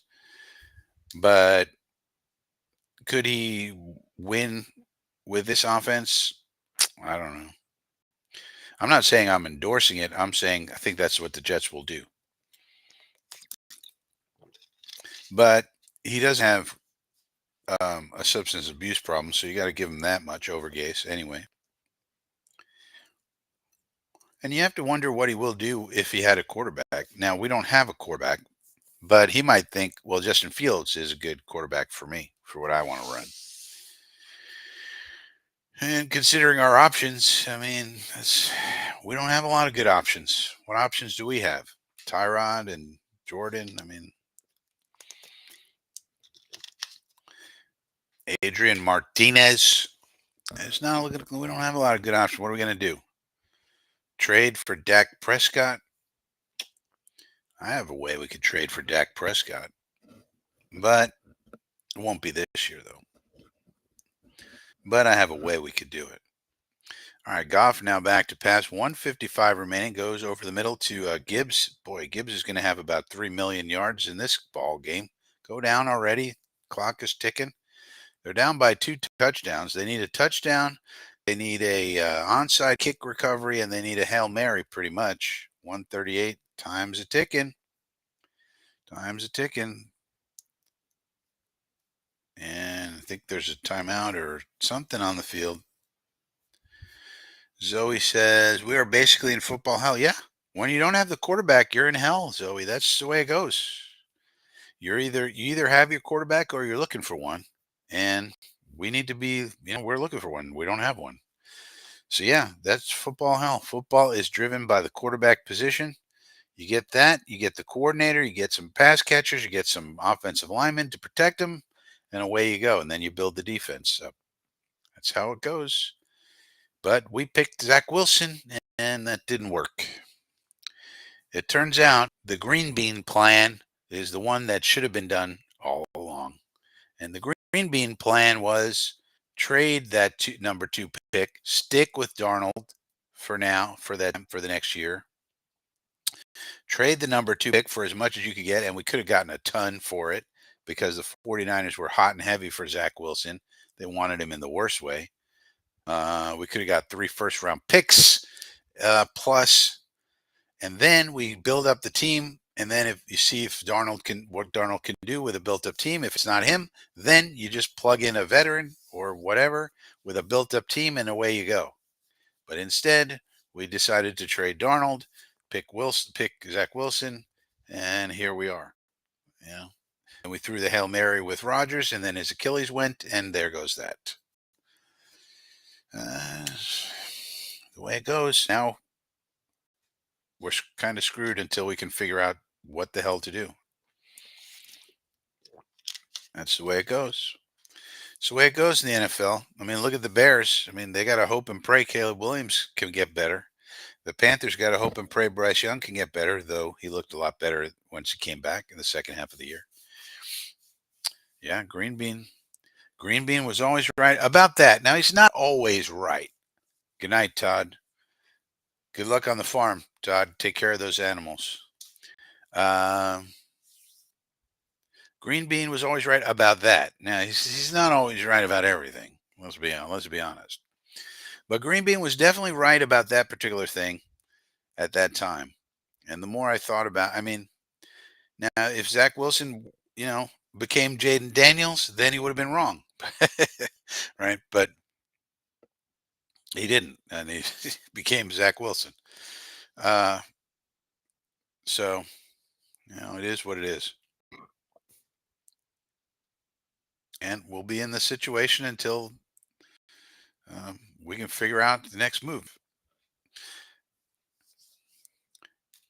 I mean, there's no slam dunk head coaches on the list now that Vrabel's gone. Any head coach we pick is going to be dicey one way or another. Either it's going to be inexperienced or defense, or they're experienced but they're a retread, they didn't win enough, or they're experienced but their defense, or I mean, no matter what we choose with the head coach, the fans are not going to like it because the number one guy that we had on our list, probably the one that would have excited Jet fans the most before this game right here was Aaron Glenn. Now are Jet fans going to be super excited to get Aaron Glenn after watching this? Tell me that much. Yeah, Arthur Smith and Justin Fields may have a 7-10, but you really wonder about Arthur Smith. I mean, Arthur Smith's offenses in Tennessee were really good. For example, he had Tannehill at quarterback and Derrick Henry as the running back. So, he was the offensive coordinator under Vrabel, and he had really good offenses, but they did have Derrick Henry, but they had Tannehill at quarterback, who was an average, quarterback. So you know, can Justin Fields play average? I don't know. He's already had, I think, 1,000-yard rushing season as a quarterback. That's not easy to do. Can we scheme it up so that he can become an accurate, good passer? I don't know. I don't know. But Arthur Smith or anybody who would say, "Yeah, I want to go. I want to try and go with, Justin Fields," would have to have a plan for him, and he would have to explain that plan. All right, what's the plan? You want Justin Fields? Okay, how are we going to do it? And then he would have to tell you. And you know, maybe it makes sense, maybe it doesn't. Maybe I don't know. But I could see that as something the Jets do. Not endorsing it. I'm not saying I would do that. I'm saying I see it as something the Jets could do. And the fans would be very upset. But basically now everybody on the list, is there somebody on the head coaching list that's going to be a slam dunk? Like everybody on our list now has uh warts. Like Aaron Glenn was number one. And if we hired Aaron Glenn tomorrow, if this game was like Lions lose 10-7 or something, right? And then he became available tomorrow, and then we hired him tomorrow. Everybody would be super happy. Okay. But now, not going to be the case. Now people are going to be like, what? We can't have Aaron Glenn. He's defense, he's inexperienced, and he just got his clock cleaned in the playoffs. So he's got warts. So what head coach makes sense? Kingsbury's not on our list. Meadowland Swamp Thing. Kingsbury's not on the list. We haven't interviewed him. He probably doesn't want to interview with us because he probably is going to be selective. He has a really good situation here. He doesn't need to leave here? And don't forget, he still gets his full salary from the Cardinals, I think, for for this year and I think next year, and on top of what he makes as an OC here. So he's got plenty of money. He doesn't need to do anything, Kingsbury. Wow, another pick. Holy cow. So that's it. This ball game's over. So now Glenn, you know, is a guy, if you pick him. So the Lions have lost essentially. So Jaden Daniels, that story continues. What a story for Washington. Amazing. Amazing for this kid, Jaden Daniels, who seems to be, by all accounts, a really, kid. So you like to see him be successful. So that's awesome. And now the Lions have lost. So they're out. So anybody you want to talk to now, starting right now, pretty much on the Lions staff, you can talk to Ben Johnson, Aaron Glenn, whoever it is. Uh, they're not going to have any restrictions starting tomorrow. So we have our final interview of the head coach candidates, which is Joe Witt, the defensive coordinator for the Commanders here. That is tomorrow, according to Brian Costello of the New York Post. And we will have to see. I would think as soon as that interview is over, we will probably announce our second interviews for GM. Then once we go through those second interviews, we'll probably select one of those people, and then we'll probably have the HCs in the second round of HC interviews. And shortly thereafter, we'll have a new GM and a new head coach, and we can all start noodling about how bad they are and how terrible they stink, and then how, this, that, or the other thing.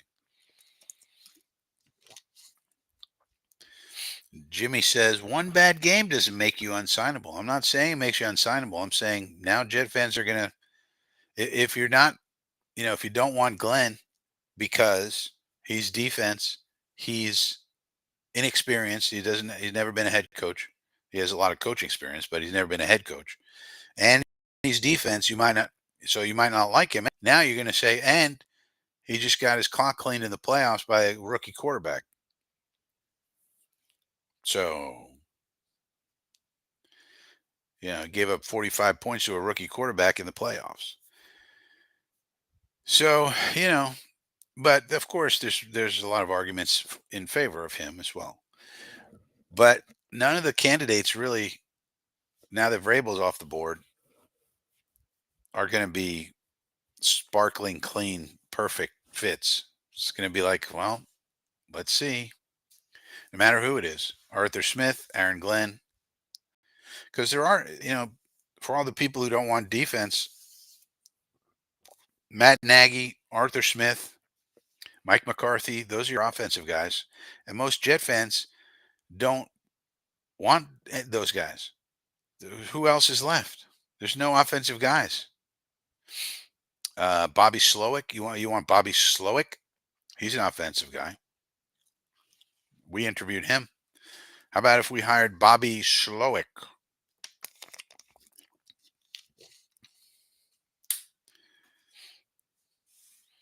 Oh yeah, that's true. Havmo makes a good point. The team we just watched dismantled the Detroit Lions. They hired Quinn and Peters via the service of the 33rd team.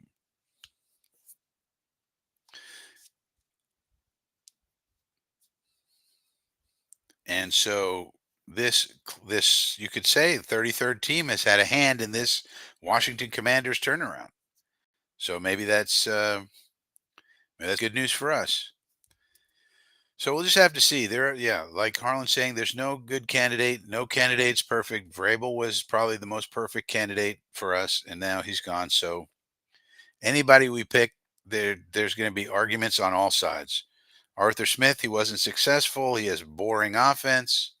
Aaron Glenn, no head coaching experience, and his team just got punched in the mouth. And he's defense, and we can't have a defensive guy because we always go defense, and that's we can't do that. Okay, so we're going to go offense, but we can't go Arthur Smith because he didn't win enough games in Atlanta. And then, but also Mike McCarthy is not good enough, and we're not even talking to him. And what about Bobby Slowick? But he doesn't have any experience. So that's where we are. So no matter who we choose, I'm going to sit here and say, well, let's see what happens. Because other than Vrabel, there's really no one to get super excited or super sad about. Whoever we pick will be somewhat qualified, unless we pick like Mike Loxley or something. They'll be somewhat qualified, and uh, hopefully they do a good job. It's just going to be like, well, let's see what the plan is. What do we do with Rodgers? What do we do with this one and that one, and so forth and so on. Yeah, Smith is comfortable, right? That's what I'm saying. And so, like in the interview, you would ask Arthur Smith, all right, you had a bunch of no-name quarterbacks in Atlanta. You were successful in Tennessee, but you were not successful in Atlanta. So what happened in Atlanta? Well, I didn't have the quarterback. Okay, but we don't have a quarterback. So if we hire you, how's it going to be different? You didn't have the quarterback in Atlanta. You won 7 games 3 years in a row, I think it was. If you come here, we don't have a quarterback. Are we just going to win 7 games? If not, what's the plan that you're going to have to assure us that it's not going to be that way? And you'd have to hear what he has to say about it. Now, I'm not saying I'm excited about it. I'm saying it's something I could see the Jets doing. Yeah, Harlan says, now, this is the thing that Swamp Ranger says, just accept it. We're beyond screwed for the next 5 years. It's probably true, Swamp Ranger. Because look at our division. Our division has their quarterback and coach set, head coach and quarterback set for the next 5 to 10 years. But this is the thing, Harlan. I don't understand how we had Gase and McCarthy in contention that we were thinking about, and there was something. I mean, Connor Hughes reported that there was something the Jets found in their research about McCarthy that they didn't like. What could they possibly have found that didn't persuade them from hiring Adam Gase, who was had a substance abuse problem? They didn't find that, but they found something in Mike McCarthy's background. Meanwhile, if you go look on Wikipedia for Mike McCarthy's background, it's like coach learned under this one, learned under that one, and then went to Green Bay, had all this success, went to Dallas, had a bunch of success. I mean, what could they have possibly have found that they turned him off about McCarthy? He's a Pittsburgh guy. He's a Yinzer. Started out at the University of Pittsburgh under Paul Hackett. Name sound familiar? Maybe they didn't like that he learned under Paul Hackett, Nathaniel's father, one of the architects of the West Coast offense, learned it from the great Joe Walsh. Uh, Bill Walsh, not Joe Walsh. Joe Walsh is a guitarist. Bill Walsh. Anyway, so like, what was it that the Jets found in his background? Whereas they said, "Oh, Adam Gase is just fine. Adam Gase has a substance abuse problem. That's okay." But Mike McCarthy, we found out that he likes bull terriers, and we can't have that. You know, he likes to keep bull terrier as a pet. He likes to keep one of them Chihuahua dogs as a pet. That's not good. We don't like that. So I don't get it. I don't really get it. Yeah, Peyton Manning called Chris Johnson, and Chris Johnson got a big boner and said, "Okay, I'll take your word for it, Peyton." I mean, it's ridiculous. It's totally ridiculous. Yeah, but what was the thing, Harlan, that made McCarthy a no go?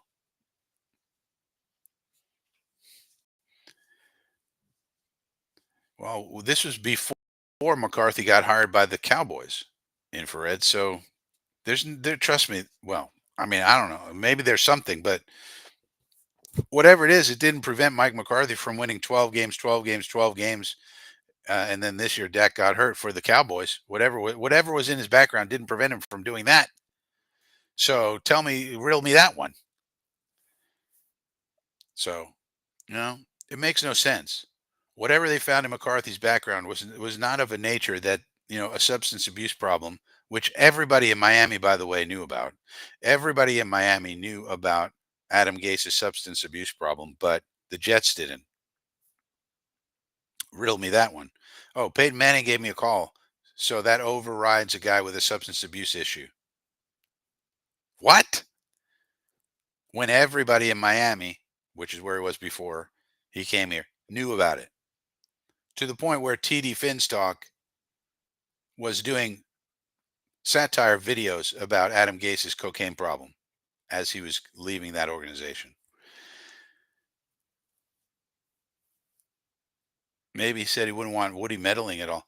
That's not the type. That's not the way Connor Hughes made it. He made it seem like there's something in his background that they didn't like, as if he had a substance abuse problem, or he was an alcoholic, or he was a domestic violence guy or something. I'm not saying that that's what they found. I'm saying those are types of things that would be found in a background the way that they described this, that would make you go, okay, he's not right for us, right? That's how they made it sound. And this was from Connor Hughes. If he didn't like Woody meddling, that wouldn't be something in his background. That would just be someone who, okay, that's fine. But like he would still you would still interview him this time around, because like, if that's what it was, right? This time around, if Woody's not self-aware to understand that McCarthy was right, like, if maybe McCarthy said that to them, and maybe that's what it is. I don't know. Maybe Connor Hughes just misworded the tweet or whatever. Let's say that's what it was. At this point, wouldn't Woody go, well, actually, McCarthy had a point? Because all of the meddling that Woody and the Money Men did from the time that we acquired Rodgers and all of the Packer boys was where we started to really fall. All of that meddling in the football operations didn't work. None of it worked. Randall Cobb didn't work, right? All the Packer boys didn't work. That was the money man. That wasn't Joe Douglas. And everything that Woody did this year that we heard about, get rid of JFM, don't trade for Jerry Judy, uh, all the power that he stripped from Douglas, basically, that did not work. Let's bench Rodgers, all the crap he was doing. That didn't work. You would think he would say, McCarthy was right, after all. So we're not going to disqualify him. I'm gonna get on the phone with him ASAP. Let's get McCarthy in here. Wait, the Cowboys let him go? The guy who told me I shouldn't meddle in football affairs and then was proven correct? Let's get him in here. That's the guy we want with all the success on his track record. What? A Super Bowl winning coach? Yeah, let's get him in here.